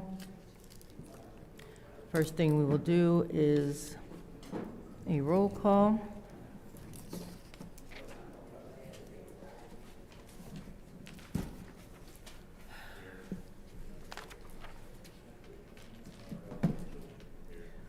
Mr. Alamin? Present. Dr. Lewis? Present. Ms. Johnson? Present. Ms. Priestley? Present. Ms. Winfrey Carter is not in. Present. Ms. Burns? Present. Ms. Mashat? Present. Mr. Pfeiffer? Present. Mr. Jarrett? Present. You have 8 members present. So the organization of City Council starts with the vote for council president. And the City Council shall elect from its members a presiding officer who shall be known as the president of the City Council. As always, I will call each member's name, and you will state the name of the member that you wish to elect as the president of the council. At the meeting held on November 10th, the council went 5 rounds before they moved on. Meeting held on November 24th, the council went 15 rounds before they moved on. So today would bring us to round 21, and that's where we're going to start, where we left off. And the next person to vote for president would be Ms. Mashat. So I will start with Ms. Mashat. Candace Mashat. Mr. Pfeiffer. Judy Priestley. Mr. Jarrett. Winfrey Carter. Mr. Alamin. Dr. Lewis. Liddell Lewis. Ms. Johnson. Dr. Liddell Lewis. Ms. Priestley. Candace Mashat. Ms. Winfrey Carter is not in. Ms. Burns. Winfrey Carter. That is 2 votes for Ms. Mashat, 1 vote for Ms. Priestley, 2 votes for Ms. Winfrey Carter, 1 vote for Mr. Alamin, and 2 votes for Dr. Lewis. Round 22. Mr. Pfeiffer. Winfrey Carter. Mr. Jarrett. Winfrey Carter. Mr. Alamin. Dr. Lewis. Liddell Lewis. Ms. Johnson. Liddell Lewis. Ms. Priestley. Candace Mashat. Ms. Winfrey Carter is not in. Ms. Burns. Winfrey Carter. Ms. Mashat. Candace Mashat. It's 3 votes for Ms. Winfrey Carter, 3 votes for Ms. Mashat, 2 votes for Dr. Lewis. Round 23. Mr. Jarrett, Winfrey Carter. Mr. Alamin, Dr. Lewis, Dr. Lewis. Ms. Johnson, Dr. Lewis. Ms. Priestley, Candace Mashat. Ms. Winfrey Carter is absent. Ms. Burns, Winfrey Carter. Ms. Mashat, Candace Mashat. Mr. Pfeiffer. Winfrey Carter. 3 votes for Ms. Winfrey Carter, 3 votes for Ms. Mashat, 2 votes for Dr. Lewis. Round 24, Mr. Alamin. Dr. Lewis, Dr. Lewis. Ms. Johnson, Dr. Lewis. Ms. Priestley, Candace Mashat. Ms. Winfrey Carter is absent. Ms. Burns, Winfrey Carter. Ms. Mashat, Candace Mashat. Mr. Pfeiffer, Winfrey Carter. Mr. Jarrett. Winfrey Carter. 3 votes for Dr. Lewis, 2 votes for Ms. Mashat, 3 votes for Ms. Winfrey Carter. Round 25, Dr. Lewis, Dr. Lewis. Ms. Johnson, Dr. Liddell Lewis. Ms. Priestley, Candace Mashat. Ms. Winfrey Carter is absent. Ms. Burns, Winfrey Carter. Ms. Mashat, Candace Mashat. Mr. Pfeiffer, Winfrey Carter. Mr. Jarrett, Winfrey Carter. Mr. Alamin. That's 2 votes for Dr. Lewis, 3 for Ms. Mashat, and 3 votes for Ms. Winfrey Carter. Round 26, Ms. Johnson, Dr. Liddell Lewis. Ms. Priestley, Candace Mashat. Ms. Burns, Winfrey Carter. Ms. Mashat, Candace Mashat. Mr. Pfeiffer, Alamin. Mr. Jarrett, Winfrey Carter. Mr. Alamin, Dr. Lewis. Leon Alamin. That's 1 vote for Dr. Lewis, 2 votes for Ms. Mashat, 2 votes for Ms. Winfrey Carter, 3 votes for Mr. Alamin. Round 27, Ms. Priestley, Candace Mashat. Ms. Burns, Winfrey Carter. Ms. Mashat, Candace Mashat. Mr. Pfeiffer, Jarrett. Mr. Jarrett, Winfrey Carter. Mr. Alamin, Dr. Lewis, Dr. Lewis. Ms. Johnson. Dr. Lewis. That's 2 votes for Ms. Mashat, 2 votes for Ms. Winfrey Carter, 2 votes for Mr. Jarrett, and 2 votes for Dr. Lewis. Madam Clerk, Ms. Priestley? I'd like to make a motion to postpone this vote until the next meeting on the 17th. Support. Ms. Priestley has made a motion supported by,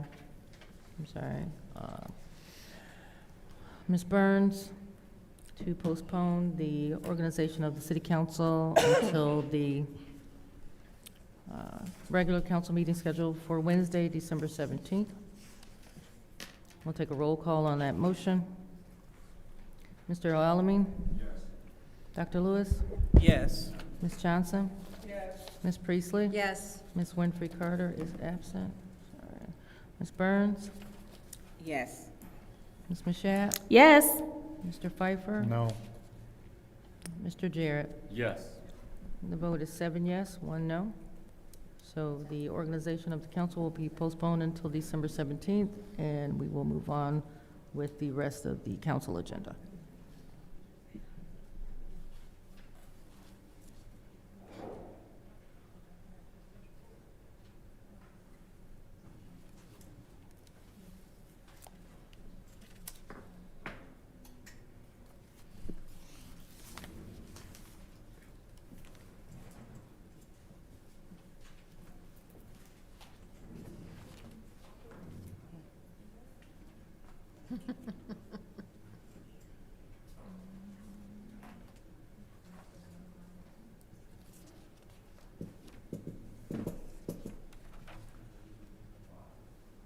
All right, the time is now 6:52, and this city council meeting is now continuing, being brought to order. Madam Clerk, we don't need to do roll call again, do we? No, you do not. Oh, okay, sounds good. All right, so we will go on with the Pledge of Allegiance. Ms. Johnson, would you lead some Pledge of Allegiance? Yes.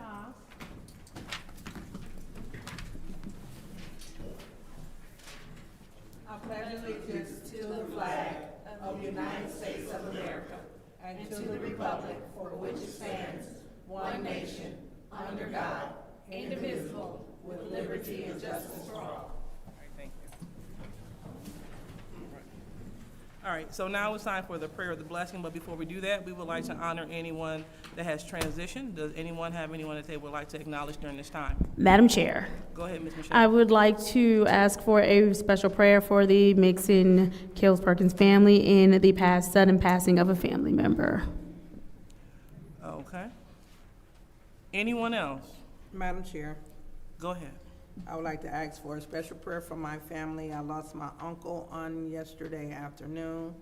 I will be flying out on Thursday for a funeral. So special prayer for me to get there safely and back, and pray for my family. Thank you. And also I'd like to wish my auntie a happy 87th birthday. Belated birthday. Maddie Guillory. All right. Anyone else?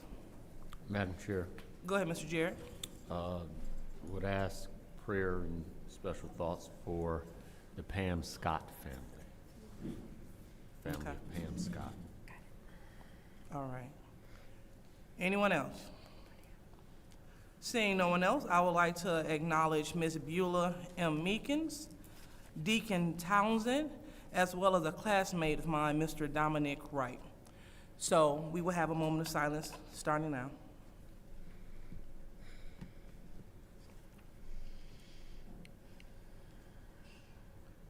All right. So now it's time for the prayer of the blessing. Councilman in the First Ward, would you please lead us in the prayer of the blessing? Sure.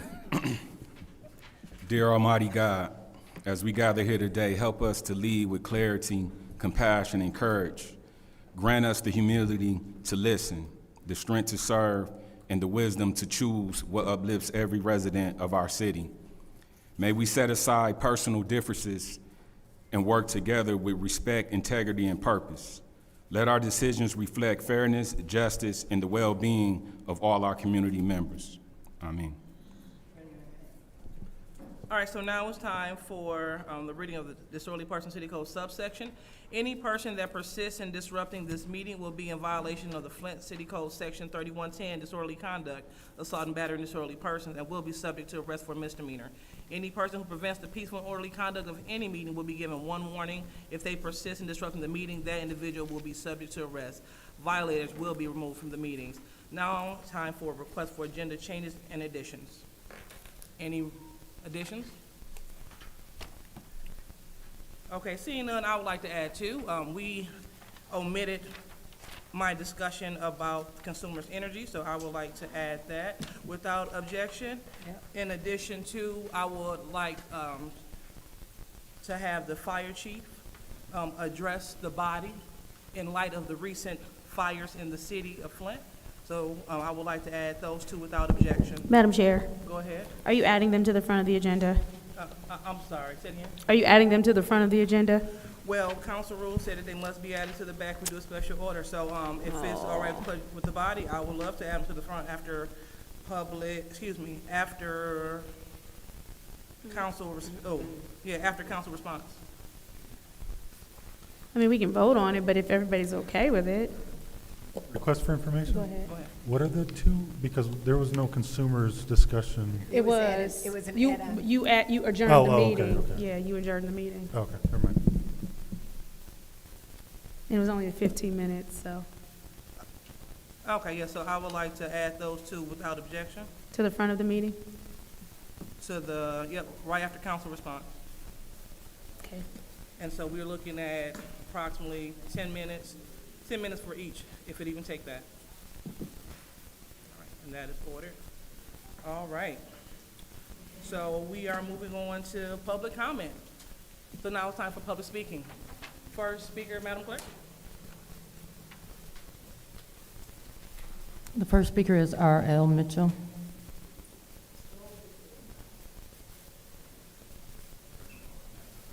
Hello, I'm Earl Mitchell. About the consumer powers, the dude didn't get up and talk for the chief, the fire chief, the retired fire chief, because the consumer powers done closed the people's on Court Street, closed them down and charged them all that. That's enough of that riff-raff. I'm gonna talk about the situation of what happened a little while ago with the people's downstairs. They act like this is the end of the year, and now they just finally come upstairs and address to them gang violence, shooting bullets going through the walls and killing babies. And the lady talking about she was disturbed.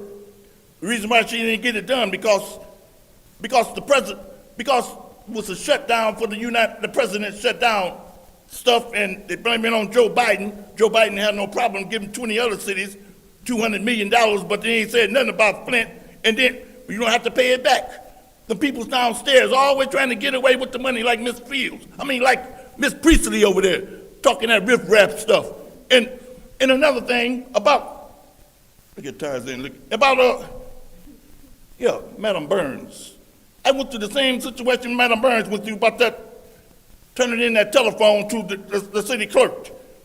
When I was trying to enjoy myself in the middle of downtown Flint, I was with the third ward council lady, but I realized around about 1:30, we were having such a good time in the middle of downtown. She said, "Where's my phone?" Then she had put it in the car, and I figured I better get her home because everybody wondering where she at. So I like to be you know what happened to that phone when the woman turned it in. I didn't want another situation happen like always getting Miss Burns trapped in a situation like she can't get it out. She always get out of her situations, and all that, like Watergate and stuff. But in the big, I was enjoying myself. Like I said, the big Woodson bought a whole club down there and built it up real fast in the middle of downtown, and he had black security guards, but the one that took a shot at Woodson, he didn't show up because Woodson gonna get his shot back no matter what. Woodson ain't no joke. The dude punching hit Woodson right in front of everybody, think he gonna get away. But another thing about Happy New Year, America, and another question for the record. What about them lions on on Thanksgiving Day?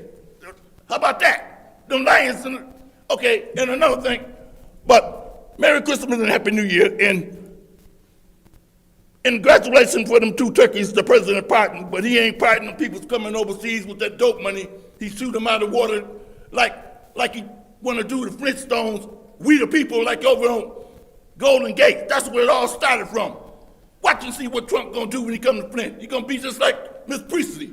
Shoot up, kill all the homeless people in the house, like that dude say, blow them up in all that. All right, thank Stay you tuned, so America. much, Mr. All that. Mitchell. Next speaker, Madam Clerk. Next speaker is Stanley Wood.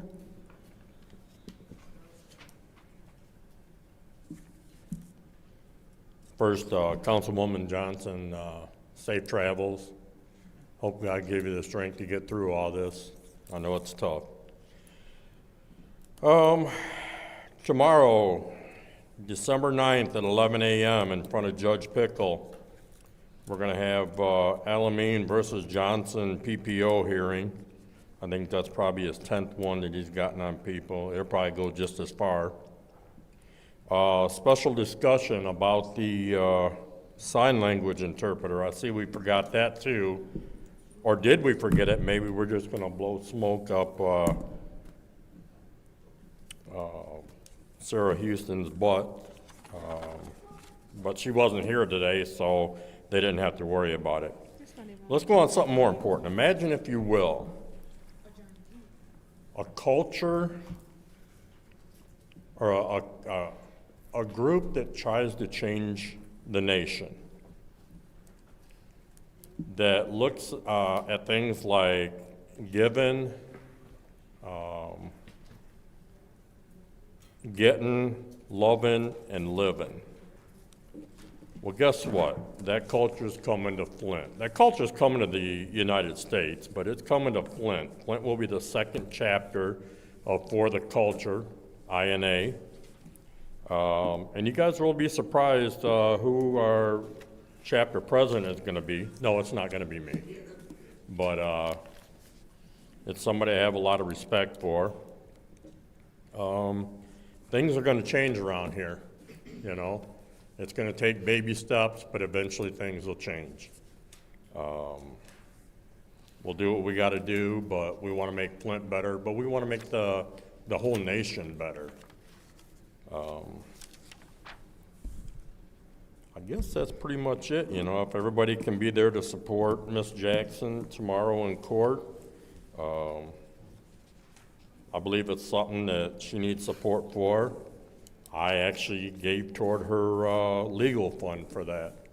So I believe in her stating her points, and I don't believe she should be silenced by somebody that says they're afraid of her when you know damn well he ain't afraid of her. If anything, she should be afraid of him. I mean, she's not walking around carrying guns and trying to evict people, so.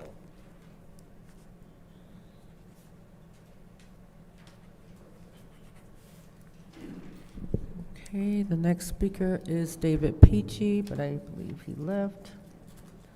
Next speaker, Sister Audrey Muhammad. I think she left.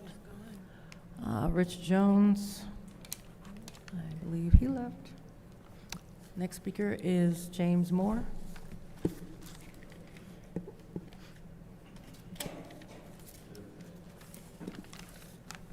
Good evening, council, residents that come out. I hope you can hear me. I'm gonna try to do better. Coming up in 26. I'm a Democrat pledge and delegate. I need some help.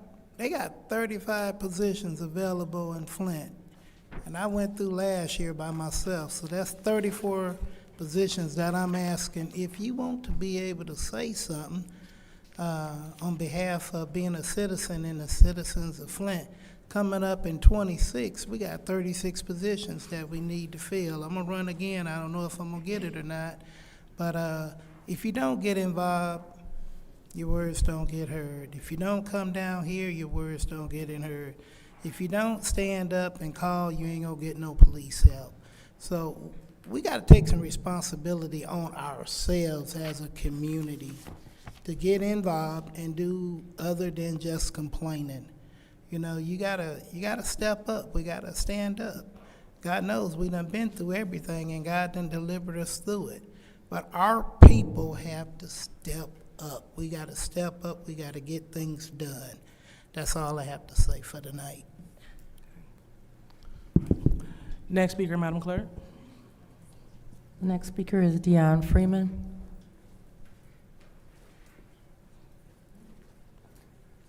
Good evening, City Council. Got a couple questions, and y'all may have talked about this with the grant extension budget for the year 22. That was Resolution 250389T. Was that program to go for 3 years, 5 years? Because this is saying 2022. I just don't know if that was the name of the grant. Why is it still from 2022 and we're in 2025? It might be because this was a 3-year program or a 5-year program, so that's part of the question. Also, there are 3 resolutions on here to give monies to recast. Love recast. Recast is here every year, but guess what? Just like I've been telling plenty of people, I'm tired of money being spent on meetings after meetings after meetings after meetings. We go up, we learn something new and fun and fancy, and then we go back to our regular program station. What is actually going to change, or what measurables do these 3 entities give you all to follow up to say that what we've been doing is making a change? Everybody knows about ACEs now. Everybody knows about being trauma-informed. But we know, what do we do afterwards? Where is some additional help for people who have learned about these things to go through counseling or some other training, something deeper than the same old program year after year after year? It's a total of $727,277 being given to 3 different entities to do recast. That's Genesee Health Systems, Greater Flint Health Coalition, and the Crim Foundation. Love all those entities. We do, it's great things going on, but when are we gonna have some definable measurables where we can see that it is actually making a change in the people's lives whose money is being spent on? So I think that's all of my question. Hopefully, we can get something measurable. They can give you something measurable that you can bring back to us and let us know on a follow-up, or have these entities come back and give a presentation to tell us year after year what is actually taking place besides passing out stuff and T-shirts and buttons and just another meeting that isn't doing anything other than another great meeting. Thank you. Next speaker, Madam Clerk. The next speaker is Billy Dantzler.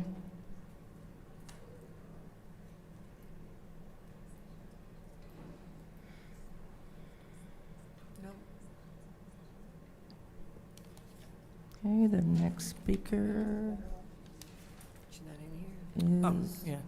Yeah, so she's not inside. okay, Next next speaker. speaker is April Stone. Yeah, she is here.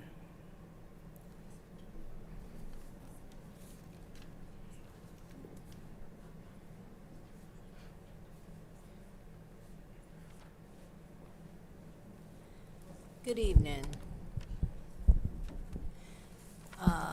I'm addressing this council once again about my water situation. I have a leak from the water valve, the shut-off valve that comes to my house, and it has flooded my basement and ruined everything in my basement, my carpeting, my furniture, everything.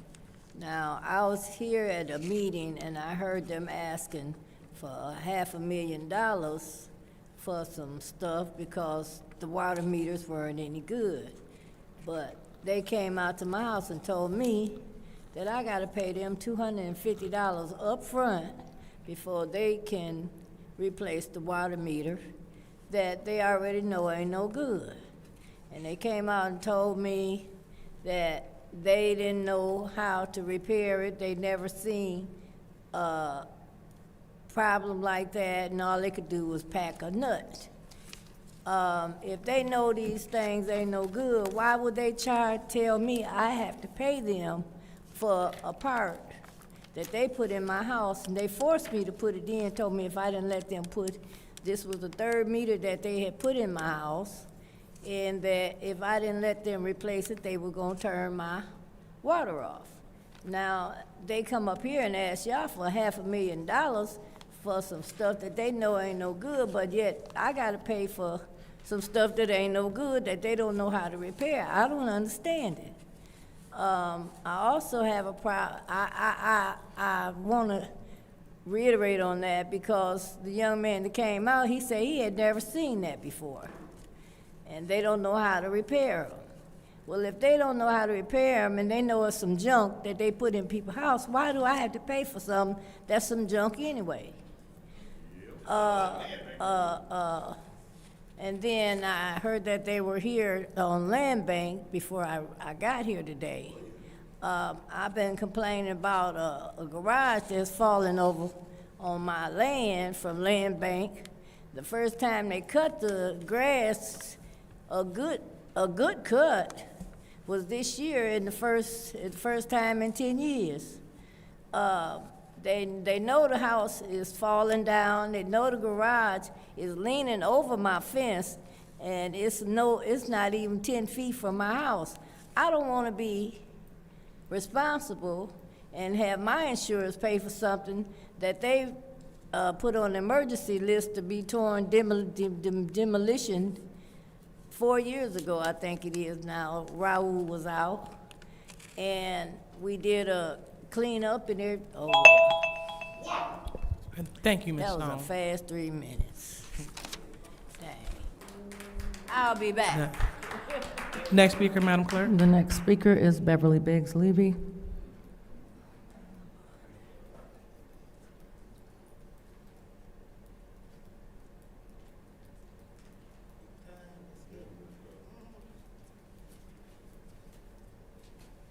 My name is Beverly Biggs Levy. I live in the 3rd Ward. Leon, how many PPOs you gonna put out on folks? You doing Kiki mama? Your girlfriend's mama? I'd be shocked if you win that tomorrow. I really would. It's sad.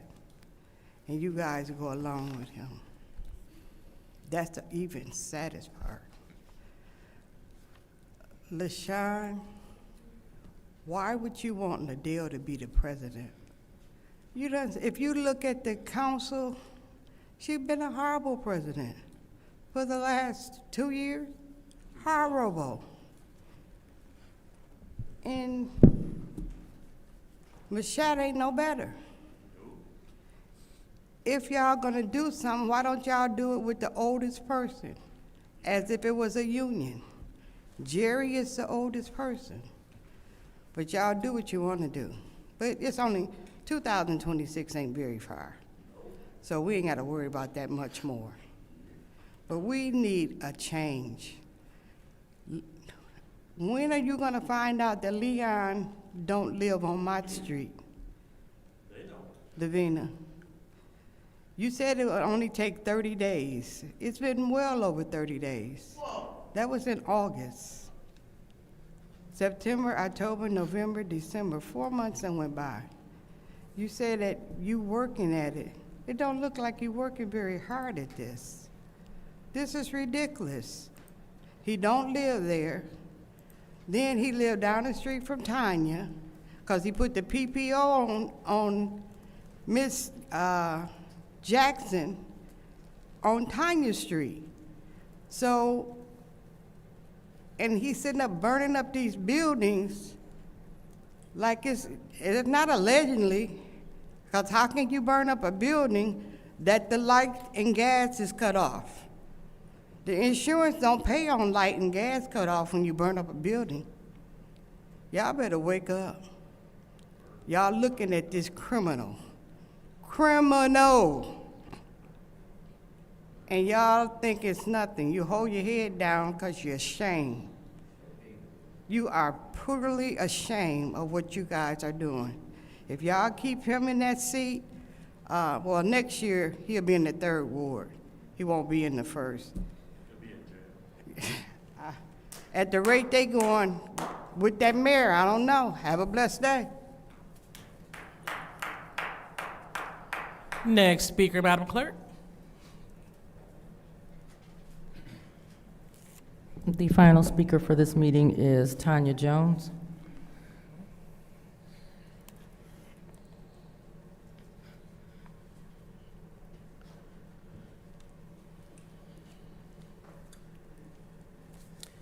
Good evening. My name is Tanya Jones, advocating for my son, which is part of the opioid crisis. First of all, I want to say I greatly miss Eric Mays. Eric Mays taught me about the medical pickups when it comes to my son, and I watched him. That's how I found out about the council. And again, I miss Eric Mays. So I want to say, I know my opinion don't matter, but Candace should not be president at all. But I see at all should be the president because she went to church with my son, Ebenezer, and with him fighting what he's fighting, my father from Black Lives Matter should be assisting me, and somebody that he went to church with. So integrity, all that comes together. I'm out here fighting. No, I didn't go to Ebenezer because I didn't think it was strong enough for me. But my son chose there. I give him freedom of choice because he's 31 years old. He's autistic, but still, just like somebody else on council's son is autistic, when you learn as they get older, you give him freedom of choice. I raised him to the best of my ability, but he has choices. But I'm his mother, so I'm an advocate. And when he mess up, I have 3 of them. If they mess up, I'm his mother. I'm gonna do what's best for him. Another thing, I see they got his 5 votes. Neely has his 5 votes today. So the council is open like the circus. So guess what? But God is real. So right now, as you can see, the council has his 5 votes. I can clearly see that. So whatever happens, people got to remain strong and understand God is real. So what they see right now might happen. Guess what? Some things bad got to happen for the good. Because just like me standing here today, if my son didn't go through what he was going through right now, I wouldn't have met the people I have met. I wouldn't have found out what goes on council. So sometimes things have to happen bad for the good. Because in the end, you got to remain strong and know that God is real. Another thing, Judy, 1655 Ohio. Please, before the year is over, would you please check on those people? You say there's so much that you can do. You stand right there. I see the photo ops or whatever you have with the mayor. Please check on those people. If I was in position, guess what? My job, I would check on them. They're paying their rent to a house that's condemned by the state. So I need you to do that. And these people, I know where the drug house is at. I know where the homeless at. When I leave here, I'm going to check on them. It's not my place to do the police job. So these houses, they're not burning down these houses. The arson not burning. When somebody's homeless, they're sitting there. When I go see them, they're at the same place. So my thing is, y'all make sure y'all check on the homeless, run the grant money or whatever you do. That's another topic too. So y'all have a good night and be blessed.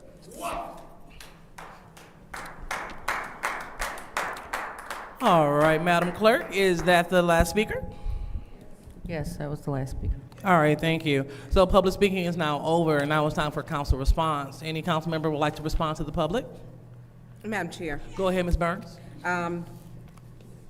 For the city clerk, if you can make sure, I know that Councilman Mishad had put on for the discussion for the, sign language interpreter, but it was, as we were discussing, it was, because the meeting was adjourned, if we can make sure that that gets put back on, it is important. People don't know, my grandmother was deaf. And also, if we can, I know city, probably back on yours, since it's yours. Yeah, instead of a committee. Or government. But I don't know if we can put it back on today. I don't think, So, for the 17th, we'll be here all day. So we can put it back on there. Because I don't want the community to feel that. I know it's been a slow process. I know you said, is it April that you are supposed to have all of the changes that needed to be done, or if you're going to be giving us an update? Yes, April just speaks to federal requirements for your live broadcast, for the closed caption portion of your live broadcast. So I know there are a lot of questions with this community to know what is, going on and where we're at with it. And looking at other municipalities, it is a fair assessment that a majority of them that you watch do have someone who is interpreting on their screens. And so we need to, this has taken a while. And then also, the abuse of PPOs is shameful. It's shameful because they're for women who really need them, and not to take them and use them to lie on. And this is an abuse of the system. Thank you, Ms. Burns. Anyone else would like to speak during council comments? Go ahead, Mr. Alamin. Just want to thank everyone again for speaking. Thank you, Ms. Freeman, for your comments. I definitely would like to follow up with you and see, share some ideas on some things you may have in regards to related to that. And I also want to reiterate that we're having a second annual holiday party at the May Senior Community Center on the 23rd from 1 to 5. I want to invite the community out. And I want to thank all the First Ward residents who have continued to support me, reached out to me, came to court hearings, checking on me and things of such. It's really a shame that Beverly Biggs, Stanley Woods, the biggest two hypocrites that come to council, the EBT queen, who has yet to pay her restitution, seem to be a little too obsessed with Councilman Leon L. Alamin. Y'all really, just like your ass. Excuse me, I'm bringing you all to order. This is not your time, and Mr. Alamin, let's go ahead and watch our language. Proceed. Point of order. Go ahead. We are not, 27.2, we're not to be argumentative at any time with the audience. He is argumentative with the audience. Point of information. Okay. Ain't nobody being argutive or nothing. I just addressed when he So- addressed when he cussed to me. So, Mr. Alamin, so Councilwoman Burns, as Mr. Alamin was speaking, and he yelled out a vulgarity provoking a council person. So we want to make sure that we're bringing you to order, Mr. Wood. And go ahead, and could you give him 10 more seconds on the clock, please? No, I just appreciate it. Thank you to my residents who continue to support me. That's why I had one of the highest voting turnouts than any other council person for a reason, because they respect the leadership and the things that Councilman Leon does, you hypocrites who want to continue to come down here and speak all this, you're abusing PPOs and all of this. Learn the legal system, keep laughing, do what you need to do. That's why I'm still here and still representing my ward. Thank you. All right, Mr. Wood, that is your first warning. Thank you. And that is your second. You're now removed from the meeting. You have a great night. Anyone else would like to? Anyone else will, excuse me, Mr. Wood, you cannot make a loud exit. According to this disorderly person subsection, you will be subject to arrest. Let's not disrupt the meeting. Thank you. So, and this is not funny coming from our body, so let's not laugh. Not funny at all. So, do we have anyone else for council response? One thing, Madam Chair. Go ahead, Ms. Burns, please. Go ahead, Ms. Mashat. Yes, thank you so much. I do want to thank Ms. Stone. I know she's having some issues with her home and a couple of issues with Land Bank. Dr. Lewis did bring that up during the Land Bank presentation, so they have been made aware of your situation. I think Dr. Lewis has she has some more information for you, because I don't necessarily think it's resolved yet, but she does have some more information for you. I'm not sure what's going on with your home and the flooding, but I will help whomever is already looking into it, if anyone is already looking into it. Oh, okay. So Councilwoman Burns did send it, so we'll just kind of follow up on that to make sure that we get that taken care of, because I do understand that is frustrating that you have some equipment in your home that the city said that you're supposed to have, and it is malfunctioning, and you're still being held responsible for the bill as a result of that malfunction. So we will make sure that we take care of that for you. I also want to just really quickly, I know in October we passed something that a resolution talking about domestic violence, and we talked about how domestic violence is also verbal and how it's not okay for anybody to verbally assault anyone. Mr. Wood is already gone, but feel free to play this for him. If you recall, at one point in time, Mr. Wood actually called me all kind of B words and said F me and assaulted me verbally. And so he's standing here and saying men should treat women a certain way, men should be respectful of women. I would like to remind Mr. Wood, happy to play that video back for him, of how he verbally assaulted me, has yet to apologize, but is demanding something of someone else. I'll yield. All right, thank you. Anyone else? So seeing there's no one else, I'll go ahead and take my time. I would like to second that Councilwoman Mashat, because he sat in these chambers and also called both of us the CUNT word repetitively. And so unfortunately, that is not behavior becoming of someone that's advocating for women's rights and women's justice at all. So we want to make sure that Mr. Wood is being in alignment with what he said that he's preaching. Definitely not the conduct that is reflective of someone that's fighting for such a movement as this. So as we move forward, Ms. Stone, as you hear, you are being taken care of. If the water issue does not work out, please contact me, and so we can continue to work on your behalf. Hopefully the land bank, they will address the issue that we've been working with for a minute, because we came and took pictures. You said you have more pictures. We want to make sure that we create a paper trail so they can have it and so they can work on those things. And then also want to use this time to tell Councilwoman Mashat, you have Lakeshore Apartments on Lippincott. They are condemned, and they just told the residents that they have to get out after they paid rent. So I have residents contact me. So I just wanted you to know that's going on right there in your ward. It's only a handful of people there, but they told them they had to be out 2 days after Christmas. All right, and the next one is in terms of the recast grant, Ms. Dion, So they have presentations. I'm on the recast board, so they do presentations of the grant award winners, and they talk about what they've done, and they give you those measurables. So I will see if we can have community log on to those calls as well, so you can get that information.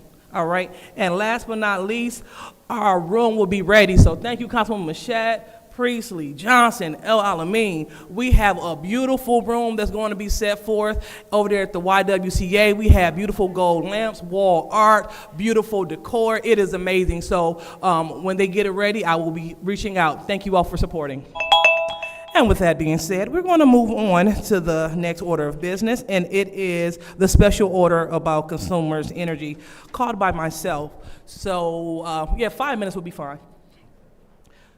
So I saw on Facebook that someone said that they were shutting down the drive-through because they already shut down the the little drop box, at Consumers Energy.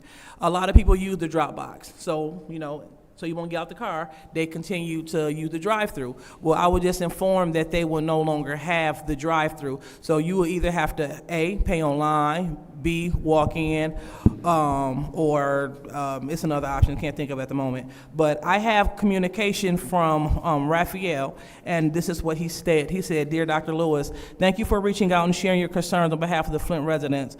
We truly value accessibility and equity in the services we provide, and I appreciate the opportunity to clarify the upcoming changes. In response to declining usage of the drive-through option, we have made the decision to transition to lobby-only service at the Flint Direct Payment Office. Effective January 1st, 2026, drive-through service will be discontinued. After this date, access to the drive-up lanes will be no longer available. Customers are being notified of this change during their December visits and through email communications for those that have opted in. For additional payment options, customers can visit consumersenergy.com/ways to pay." And he also stated that he'd be happy to schedule a call or a meeting to discuss the changes further and explore ways that they can support the resident during this transition. Please let me know a time that best works for you. Thank you again for your advocacy and partnership in serving the Flint community. Best regards, Raphael Turner, Community Affairs Manager and Madam Consumer Chair. Energy. Go ahead, Ms. Mashat. Did they say why they're closing the drive-through? Because it's definitely not for lack of use, because people use that drive-through. They said lack of use. And so for the drop box as well as the drive-through. And so I would like to just pose this to the body if you all. Is it possible are they willing? I don't see, we can extend that invitation. Okay. But should we do it before, 'cause I know we have a lot going on December the 17th. So do we want to invite them to the December 17th meeting? Or Just put them at the top. We'll be here anyway. I didn't hear you. Put them at the top. We'll be here anyway. Okay, so we will extend an invitation for them to come out, and so they can just break this down so we can see what we do, because they did say that they are open to discussing other options, and I want to know what those options can be. Because, at the Northside Payment Center, a lot of people, they are utilizing the drive-up window. You don't have to get out the car. You don't even have to put on real clothes. You go pay your bills, you pay your taxes, and then you pull off. And so I trust that consumers is no different. I will reach out to Mr. Turner so we can have someone come out and speak to council about this so we can work in the best interest of the residents. So I'm going to let the remaining time go to the colleagues. Do you have any other questions or comments about this? All right, great. Well, that special order is now closed. All right, so now we have a brief special order. I want to call the fire chief, Theron Wiggins, up to the front so he can discuss the arson in the city and bring a little clarity to what's happening.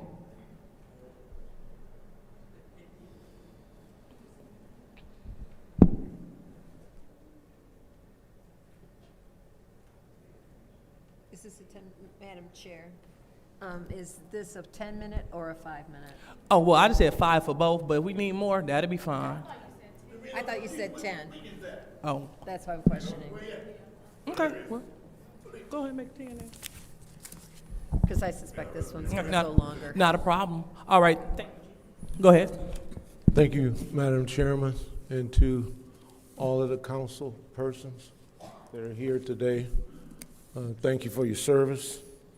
And I just wanted to have some words about what's happening in the city in regards to fires. We've had a rash of fires all throughout the city of Flint, and it is wearing on our troops as well as our fire trucks. With this cold weather that we have and all of the vacant properties, we're getting a lot of homeless people that are in these houses. One died last night at a fire, and it's unfortunate but they are starting the fires. Saturday we had a fire on Kansas where there was a family in there that was burned, probably 3rd and 4th degree burns on their bodies. They are clinging to life in the hospital. And so we are running night and day chasing these fires. That's just the homeless. What we've done for the homeless with the city administration and the fire department, we have 150 spaces for homeless people throughout about 6 different shelters in the city of Flint. We have 150 areas where these folk can go and get warm and get food, and we have set the rules that they can stay in those places safe. In the event of arsons, we have a person that's been trained by the state of Michigan and also the police department that is a certified police officer, and we call him out to do arsons and investigations, and also the police accompany him to do the arson investigations. Arson is the most easiest crime and very easy to conceal because it's done mostly in the dark of night. And most of the houses that are burning are vacant and dilapidated property. But what I would ask this body, I feel that people love watching the city council either on your TikTok, either on your Facebook, and whatever media that you guys display. I would ask that a lot of the rhetoric and the irresponsible things that you're saying over your network has a great effect of people starting fires. And what's happening is we have a young crew, about 50 young firefighters, and it's wearing them down. It's tearing up our trucks. Because just the minute when speech in this chamber goes out against nobody is doing arson investigation, nobody is doing anything, which is not true. And if that was said by me, it was a mistake, because we do, from the firefighters, we all go out and deal with investigating these fires. Do we find some? Not really. We have a person that's being arrested or was arrested for arson. He was in a vacant house living there, and he did start a fire, and we did catch him, and he's being prosecuted. And we are glad to have that, but most of the arsons go without being prosecuted because there's no one to do it. And believe it or not, when you take a case over across the street, the prosecutor wants to know the value of the property. If there's no value to the property, then they're not going to spend the time and the effort to try to put someone in jail because there's no value to the property. So the science of it all, we all need to work together. We all need to work together. I want to thank this council again, how you have, through the years, supported the fire department. You have supported us, and I thank Every time we come to ask, you guys support us. Because of your support, we ran 4,000 ambulance calls. We've saved those lives, 4,000. And we brought that money to the city for those responses. So we're doing all we can. Anything we can do any better, just let us know. Thank you. Thank you. Thank you so much, Chief. And I would like to extend this. Madam Chair. I heard Ms. Priestley first, and then was that Mr. Pfeiffer or Mr. Jim?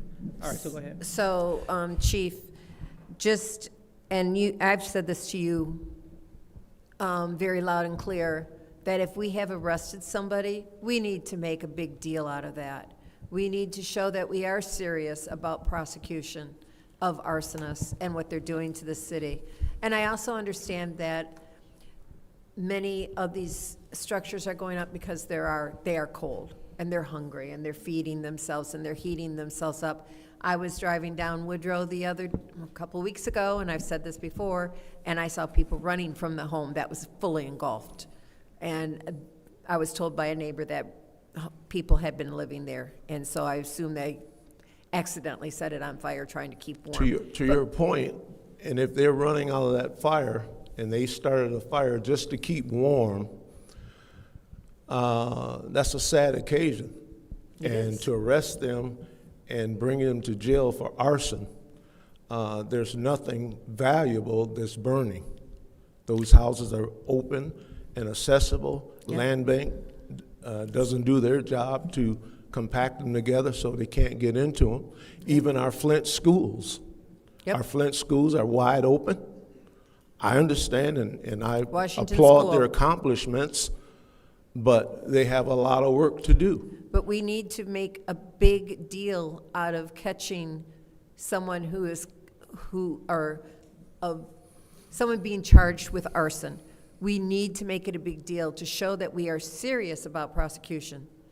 And that may be a deterrent, it may not be, but we need to make that loud and clear. I'm going to say it again, because I feel strongly that this is the only way we're going to be able to start limiting the number of arsons in the city. Thank you. Mr. Pfeiffer? Chief, thank you for your presentation. Do you have any evidence on who is starting these fires? Evidence, meaning that... No, do you have any leads on who is starting any of these fires? No. No, you don't. So you come up here and you spew out asinine comment that we are causing these fires. I mean, I didn't hear you. Can you say that again? I said you have zero evidence and zero leads on who is doing these fires, but you come up here and spew an asinine comment that the rhetoric on this council is causing people to start fires. Now, how ignorant is that? That makes zero sense. First of all, to answer your question, Mr. Pfeiffer. What proof do you have that anybody watching We a do video- have evidence, Okay. and they are in jail as we speak. Because and they said that, I got inspiration from watching a city council meeting, so I went out and burned Their reason for starting a fire is between the investigators. We don't come out and display why people started a fire. That's up to the prosecutor, that's up to the police and the court system. So obviously, somebody said that they watched a city council meeting and said, I went and started a fire. I didn't say that. That's exactly what you said. You said that. No, that's exactly what you said. You said that. That's exactly what you said. You said that the rhetoric on this council is making people go out and start fires. I said, are you going to deal with him? Man, yeah, RL, please. Please have I will take RL. Would you please have a seat? I'm bringing you to order. That was just Thank irresponsible you. comment. And hold on, and let me say that. Go ahead. Let's stop the time. We're gonna stop the time. I want to make sure that this is a respectful dialogue. We don't want this to be argumentative per the rule. He accused us of being arsonists. Wait a minute. Excuse me. The chair is still chairing. So I want to make sure that this is not an argumentative dialogue. So let's make sure that we just reel it in. And let's talk respectful amongst one another, especially with the chief. So let's go ahead and, can you put it back at like 2 minutes? It's probably when it got a little loose.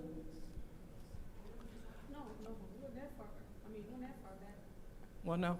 All right, well, just in case somebody has something else to say. So go ahead, Mr. Pfeiffer. I'm done. Okay. Mr. Okay, thank you.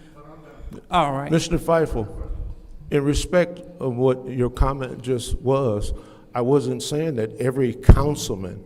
I said that sometimes people will misconstrue what is said in the council, and they take it as read. And we have proof that the fires increase. When the comments come up, the fires increase. We have that data that it increased. And I said, we all are fighting for the same goal. Okay, Chief, so we have Councilman Burns. Go ahead. Yes, ma'am. Can we add 10 more minutes so that everyone gets a chance? Because I think these fires are affecting everyone's ward.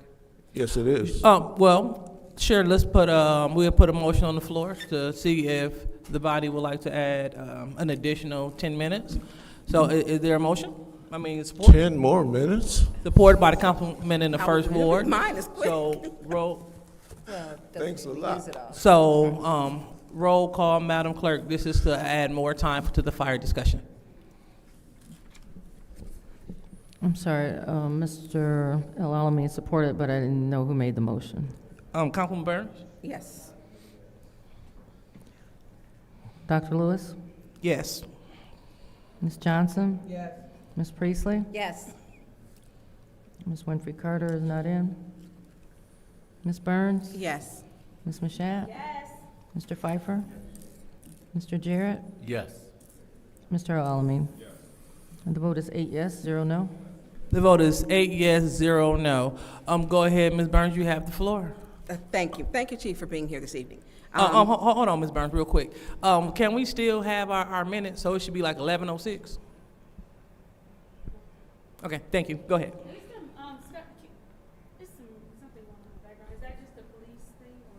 I can't hear.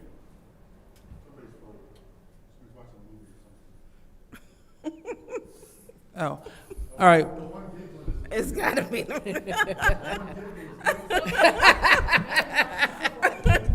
All right, we're He bringing you should to know order, better. Mr. Taylor, and your movie. Thank you. All right, so go ahead, Ms. Burns. Thank you. Chief, thank you for being here, because I do have questions. So I was the one who did state at our last meeting, because during budget hearings, when we are to have dialogue and asked you, I did ask you, what are we doing for, we have arsonists, and we have very good dialogue if you go back and watch, and I'll email it to you. And so you did state that you were not doing anything at that time. You had stumbled across someone. So I know that it's gotten, we have to talk about it because it's a problem. And I do know, because I've been to the homes, several of them, and I know that they light fires. I don't know if you were in here, a lot of them like to go to the older homes where there's a natural fireplace because they can burn in there. I've had several burn down to the ground where the homeless, and I literally made a call and asked them, I agree, arresting them doesn't solve the problem. What I do know there's a problem is there may be 150 beds available, but it's probably 300 to 400 people that we have that are homeless. Market rate rent is not a rent people can afford at $1,200, $1,400. It's just not.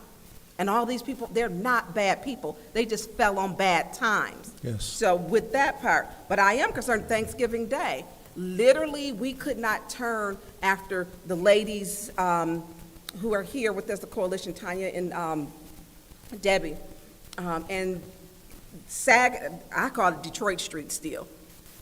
Fire engines were from everywhere. From Rankin Street, Consumer Powers was out. 3 homes that were a week ahead on right down from Christ Fellowship were burned. Then Rankin, then Genesee. There were so many fires. And at the home. yeah, they were just the whole area, just engulfed. This was Thanksgiving Day, and then I worry about the toll it's taken on the firefighters with running the opioid, because they're showing up. And if you're doing fires, you're doing opioid, usually you get a run, but the runs, it seems like it's constant now. So that part, how is their morale? Morale is good. They get paid every 2 weeks, and we get them the best equipment. And the ambulance, we have 42 people in the ambulance services. That's all they do. And then the rest of them are firefighters. They switch on, and we get the job done. Okay, I know I am concerned about that because we have an opioid crisis, and we also have arsonists. And I'm going to agree with, and maybe you misspoke. No one here is inspiring people to start fires. Not at all, because it's dangerous. And the close proximity with a home in the city of Flint is very close, just a driveway. And depending on which way the winds are blowing, those winds can easily blow over to someone else's house. For instance, when you showed up on my street, the night that you did come out, when the home on the corner of Berkeley and Balance, not the building, the old medical building, you came out. Everyone, we had to go outside of our homes because the wind was blowing, and it was to catch they evacuated 5 doors down. And so when we talk about this, I am deeply concerned because like you said, they're lighting them up, they fall asleep, and it's very real as the temperatures drop that we are going to find people who are deceased and frozen. Yes, ma'am. To your point about the message, mixed message. I'm sorry, can we pause the time? That's the thing. That's the fan? That's the heater, I think. That's the heater. Oh, no, there's static. There's static. Oh, I can't hear anything. I was trying to hear my ears up here. All right, so Mr. Mitchell, we bring again. Madam Chair, is that bring you to one of our order. speakers? I don't hear anything. I can hear it. Yeah, But Councilwoman Burns, when I spoke that we weren't doing anything, our arson investigator was not yet qualified, getting out of the police training and being trained to do the arsons through the police department. Now we are. And that's great, but I think when we say, because I think all of us have dealt with fires in our wards. Oh, absolutely. And I literally woke up at 3 o'clock in the morning to a fire that could have burnt down 3-4 homes on my street. We were wondering why you were up so early. I threw my clothes on and ran down. Okay. So my other concern is St. Mark. We had a fire bombing, and there were some protocols where they wanted to come out, and I think that, I don't know where we're at with no one's arrested or charged. May have been arrested and taken it, but I know that the ATF is investigating that. But I want to make sure that we follow through on that because no church should be firebombed. I mean, Well, we don't know if it was fire bombed. We don't know that for sure. It was No, I do. I firebombed. saw the video. Well, He walked with 3 cans of gasoline. He lit it. He had rags. He poured it in there, and it was firebombed. He started a fire. I mean, that's just your language of fire bomb. Okay, set on fire. He had, no, not my language. There's video. I watched the videos. Okay. And I saw the 3 gasoline cans.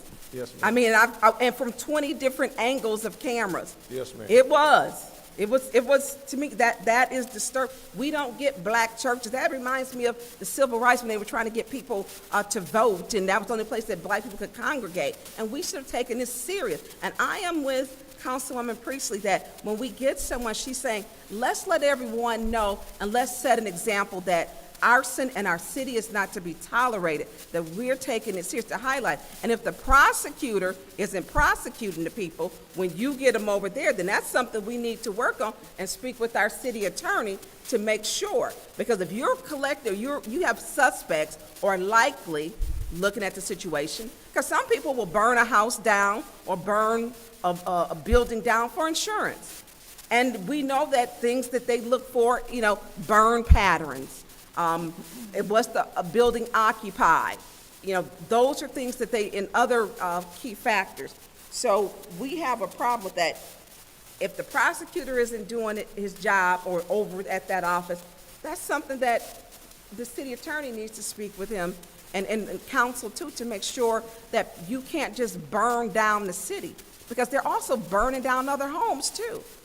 Yes, ma'am. So. It's called burning of real property. That's a 4-year felony. Yeah, exactly. And they look for those key things. It's a list that they look at before they say, okay, this may be arson, which then takes the investigation to be much longer. So I just want to, I understand how Councilman Pfeiffer his sentiments, because we're not stating at all that, go burn a vehicle, or go burn a home. I'm not. Okay. I'm not. I never will. Okay. Not ever going to do that, because I have had to deal with someone who had to come home and after they pulled out 5 dead bodies. Yes, ma'am. And so when I've seen that and how it affects families, and it affected my family, it's serious.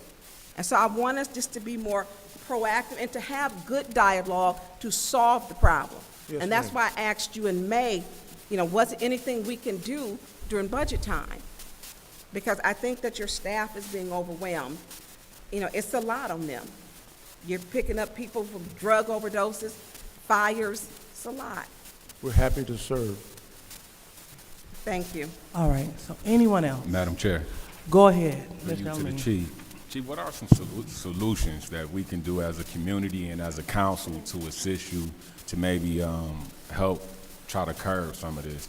I know myself, Councilwoman Lewis, Councilwoman Machette, we had went out, we installed fire installers in people's houses, smoke detectors and things like that. I know that can be a step towards educating the community as well, but what are some of the solutions? I hear a lot of the problems. What are some of the solutions that you think we could do? We do a tremendous job of prevention. We put in around 2,500 smoke detectors in houses. We're not having a whole lot of fires in residential houses. If they are, they're very small because of those early warning systems that we've installed in those houses, and we're yet doing it. As a matter of fact, we are hiring about 10 part-time people, and that's all they're going to do, Council President, is put up smoke detectors. I don't need you no more, because we're going to put them up ourselves. So we're doing all we can preventive-wise. Education-wise, we're in the schools. The problem, as Ms. Burns is speaking of, is the rash of arsonists. People love to start fires, and we have to make ourselves a committee, police, fire, the law officers over in the county, prosecutors, that we can come up with a system also that we can monitor who it is and hone in on who is actually doing the burning and take them down, as they say, hang them from the highest tree, or have them have a press conference and show them to the public what happens to arsonists, I guess. But we got to make sure that they're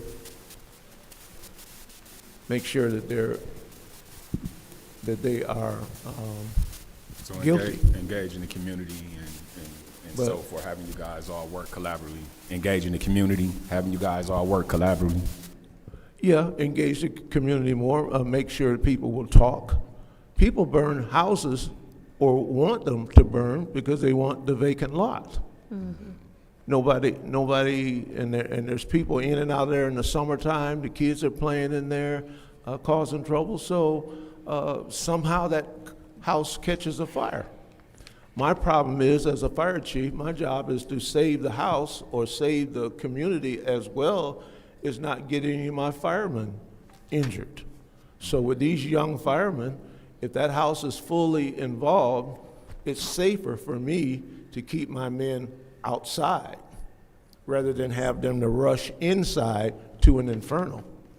And so a lot of times it gets out of hand and we see it get bigger and bigger, and that's why we lose the whole house. Thank you. All right, so go, yes, Ms. Majette? Yes, real quick, Chief, because we're going to be done with this discussion. I just want to say, you always want to get to a point where you hear the words, "We no longer need you," but it stings a little bit. I was just kidding. We will still install smoke detectors because, as you know, it's something very near and dear to my heart and to my family. And so you have some more people, but you have extras as well. Just more bodies, more homes. Yes, thank you. Thank you, Chief. All right. And hold on, Chief. So before you go, because I didn't get my opportunity to speak, so if possible, can we add? I would like to put a motion on the floor to put 3 more minutes on the clock so I can have my opportunity to speak. Madam Chair, Go ahead. I'd like to make a motion for 3 more minutes. Thank you. Thank you. Made by Councilwoman 7th Ward, supported by the Councilwoman in the 3rd Ward. Roll call, Madam Clerk. Ms. Johnson? Yes. Ms. Priestley? Yes. Ms. Winfrey Carter is absent. Ms. Burns? Yes. Ms. Mashat? Yes. Mr. Pfeiffer? Mr. Jarrett? Yes. Mr. Alamin? Yes. Dr. Lewis? Yes. The vote is 8 yes, 0 no. The vote is 8 yes, 0 no, so that 3 minutes passes. So I just wanted to comment in the sentiment of what I heard the chief saying. So my interpretation was a little different than Mr. Pfeiffer's. I didn't hear the chief attacking the council and saying that that we are directly in correlation. I'll say that we're telling people, hey, go out and start fires. But unfortunately, we have a Councilwoman Burrs on her platform. When she speaks, she said that he's not doing his job. And so when those things are being said, Point of order. What is your Point of point? order. What is Do your not point? speak. You're not going to sit up here and lie today. I spoke to what he stated, which I just did. And so you might need to mind your platform and not mine. Okay, I'm bringing you to order. Let's go ahead and let's stay germane. So unfortunately, when we have that kind of messaging going out stating that you're not doing your job, then other people may feel that liberty Point of order. to. You're speaking to my motives. I'm not stated what speaking he to your stated motives. during that meeting in May. So you need to say it and do it correctly, please. Ms. Burns, again, I'm bringing you to order. You cannot use frivolous motions to take the floor. It's not a frivolous motion. And so you will receive a warning if you do it again, and if you do not have a valid point of order or point of information. So unfortunately, this is the rhetoric that goes out to the community. You know, when because it's been stated from this seat that my fingerprints better not be on the board. And my question to you is, she speak of a video. Were you privy to the video that she's talking about with the person and the gas can and stuff? Well, that's a problem, because how can a councilwoman who's not a fire chief get vital information that you need to make arrests and to do your job? And so it needs to be. Request for information. Yes, what is your request? Thank you, because this is directly, because the fire truck was there with the gas can in the trash can. So the fire department was there, so that's how he would have gotten that. So that's your question. No, it's not. You said it was on video, Ms. Burns. Ms. Burns. Ms. Burns. I'm bringing you to order, and let's not interrupt me again. We can giggle, but you can get a warning. And so she stated that it's on video and that she saw it. If she saw it, you need to see it so we can arrest these arsonists, like Councilwoman Priestley is saying. It doesn't make sense if our council person is privy to information that you are not. And again, it is concerning, because you can't go on a platform talking about how someone is not doing their job, because if someone is saying, hey, I'm leaving the gate open, people going to go through the gate.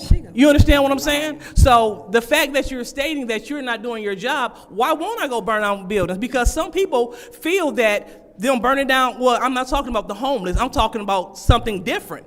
People feel like they're doing the city a favor by burning down abandoned buildings. Since they're not going to tear it down, let's burn it down. That is true. And so we don't want people thinking that our fire department is not doing their job, but furthermore, we really don't want you not receiving the information that our council person in the 6th Ward has. So I would like to compel the councilwoman, please, let's make sure that the chief and his staff and appropriate authorities have access to these videos. Request for information. What is your request? Do you know that the chief has the fire report? It's not just a report. It is also the video, so he can read it and view it via video. He has to report along with the ATF and the Michigan State Arson. So the ATF has them. Those reports are readily available. So he already has them because they're already Okay, in the so process. thank you, Mrs. Byrne. Back to my point. She said we had video. I would encourage you, Chief, to request the video, because several times it's been said from her seat that my fingerprints better not be on the bag, on the can, and stuff like that. And that is insinuating that I have arson, that I'm conducting arsonist behavior. And that's totally untrue. So we want to make sure, again, that from this body, we're giving good information. We're giving true information, not conflicting. So I can see where that could be misconstrued, where Mr. Pfeiffer thought that what you were saying, but I took it totally different. So we can't talk down to our public safety officials and expect people to respect your work. We all must work together. So thank you, Chief. All right, so that special order is now closed. And now we are moving on to the consent agenda. Madam Chair, Go ahead, Ms. Priestley. make a motion to approve the consent agenda. All right, motion has been made by Ms. Priestley and supported by the councilman in the first ward. Any and is this with the approval of the minutes as well? Absolutely. The consent agenda, per our rules, consists of all communications, minutes, etc. Perfect. Okay, so any, and supported by councilman in the first ward. Any separations? Madam Chair, Go ahead. I'm asking the council to separate Resolution 250406T for a typographical error that needs to be corrected. 2501. Okay, so 20546T. 250406. 06T, got it. All right, any more? Yes. Go ahead, Ms. Burns. I would like to have separate, because I did not get the documents yet, which would be 250410. What page is that, ma'am? 410. Okay. Thank you. All right. Oh, I was looking at 01. All right. Any more? Yeah, no, not that one. I want 250389. Wait a minute, yeah. 389, which Yeah. is what page? Page 8. Thank you. Okay, thank you. Hold on, so you said 389? 389. All righty. Is that all? All right, so seeing that there's no more, the consent agenda will include appointment 250412, 250402, 250403, 250404, 250405, 250407, 250408, 250409, 250411, 250415, 250413, and 250414. That didn't come, 414. You said 4? 414 didn't come, and 410 is in the consent. Through the chair, Mm-hmm. the introduction of the zoning map ordinance does not have all of the required documents. Oh. Okay. Oh, you're kidding. All righty. So, Madam Chair? Go ahead. No, yeah, separate. Oh, yeah. Sorry, 404 didn't pass, 413. Got it. I'd like to separate 250413. 413, got it. All right. All right, so that will include the consent agenda. So roll call, Madam Clerk.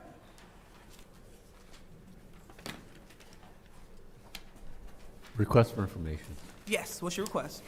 Madam Chair, can I have you go through the list again, just so that I'm clear? You asking me to do it again? Okay. All right, so yeah, it's a little easier if I tell you what it does not include. So will that be okay if I read what it does? Okay, so what is separated is 250406, 250410. No, that's not separated. That's not separated. Okay, well, I heard it's separated. Yeah, it was wrong one. She had the wrong one. Okay, I didn't hear that correction. Yeah. Okay. All right, so we'll start again. 250406, 250389, and 250413. Correct. Yep, so all those are separated. Everything else is going to pass with the consent agenda. All right, roll call, Madam Clerk.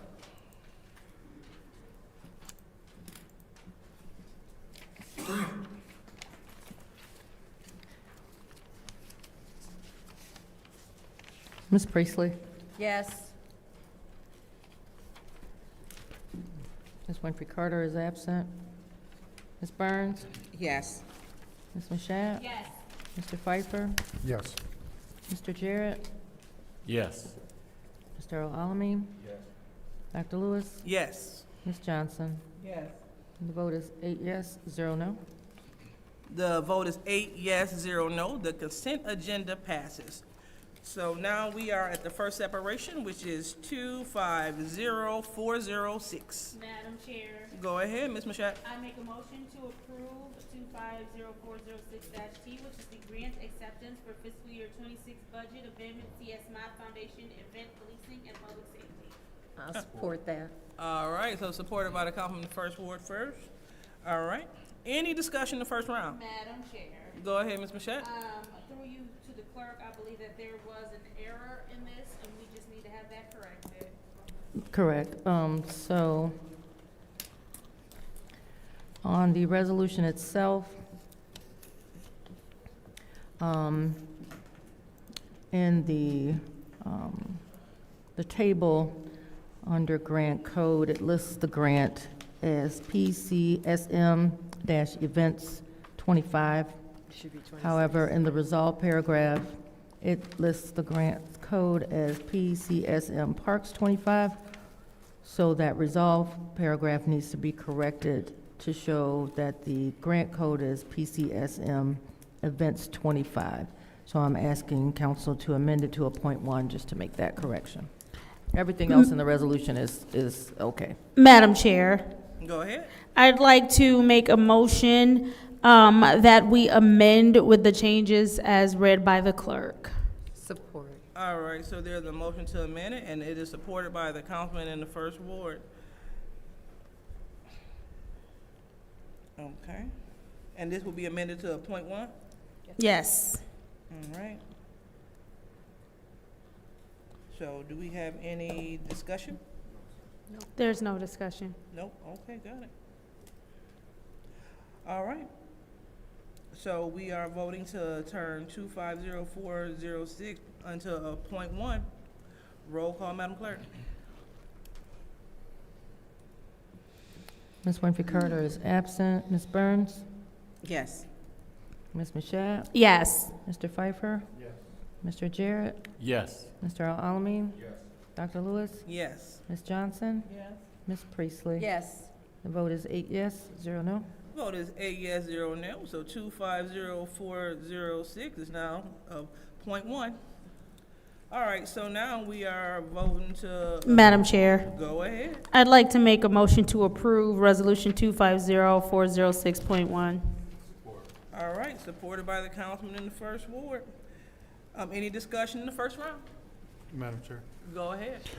Madam Clerk, just to be clear, this is for fiscal year 26, so should this be PCSM Events 26 or 25 is correct? No, I was told that the 25 is correct. That was the only change. It should say events instead of parks. Okay, so that grant code doesn't correlate with the fiscal year at all?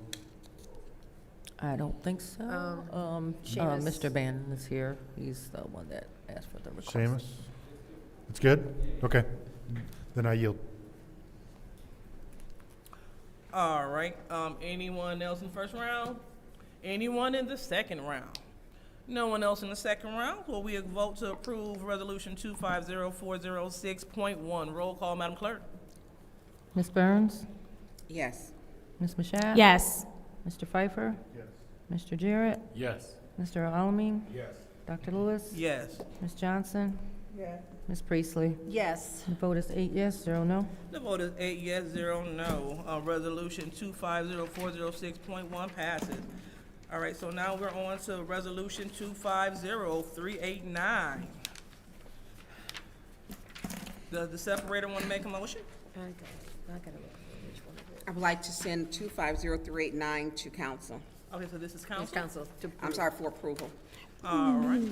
Supported by the councilman in the first ward. Any discussion? Any discussion in the second round? Oh, I'm saying yes for the first, thank you. Oh, go ahead. Through you to the clerk, Madam Clerk, did we get the information?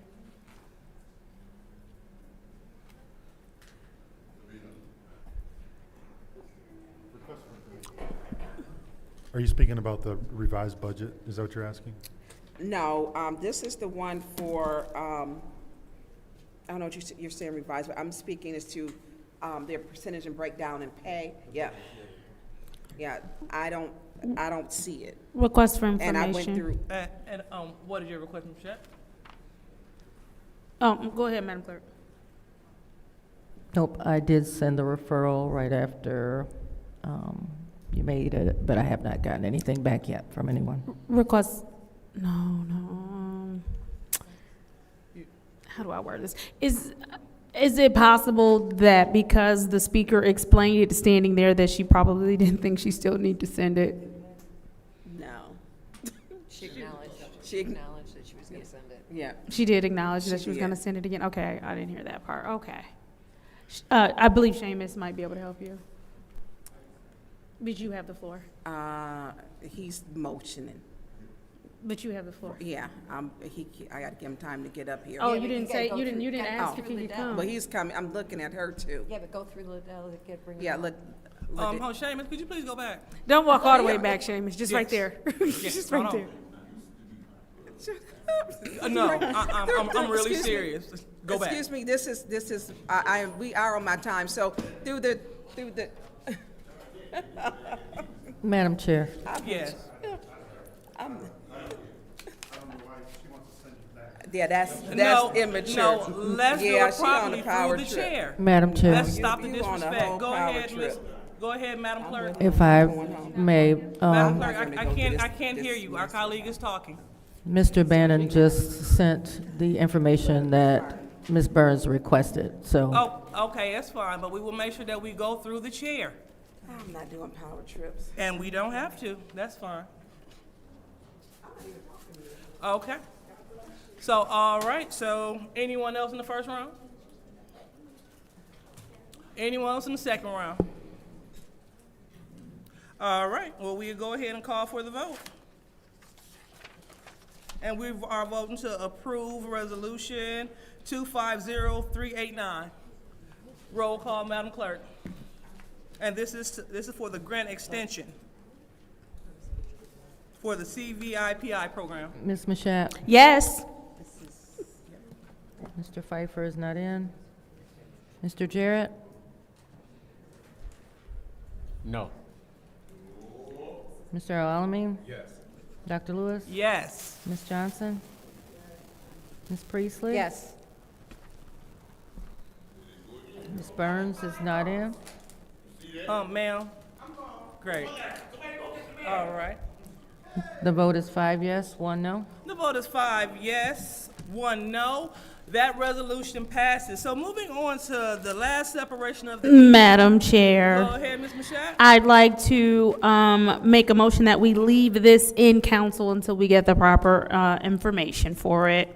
It's introduction of first reading of ordinances. It's 250413-T Code Amendment Ordinance Chapter 50 Zoning Map. The attorney stated that there was some more information needed. I'd like to move that we leave it here. All right. Supported by the councilman in the first ward. Roll call, Madam Clerk. Mr. Pfeiffer's not in. Mr. Jarrett? Yes. Mr. Alamin? Yes. Dr. Lewis? Yes. Ms. Johnson? Ms. Priestley? Yes. Ms. Burns is not in. Ms. Mashat? Yes. Vote is 6 yes, 0 no. The vote is 6 yes, 0 no. Motion to adjourn. Madam, Oh, did you need something? I I'm sorry. wanted to make a final comment. Oh. I Oh, wanted to discuss the zoning real quick. okay, well, There was, I find it, so Ashley Capital has been waiting for this rezoning for quite a while. This and the vacation of Robert Street, I believe it is. Don't quote me on the name of the street. And I find it appalling that we can't get it done when it needs to be done. And I want to beg administration to please have the vacation of the street on the next agenda, as well as the proper documentation so that we can approve this and get that building built. Thank you. Motion to adjourn. all right, thank you, Ms. Priestley, for that. I echo that sentiment. Motion to adjourn by the councilwoman in the 7th Ward, supported by the councilman in the 1st Ward. Roll call, Madam Clerk.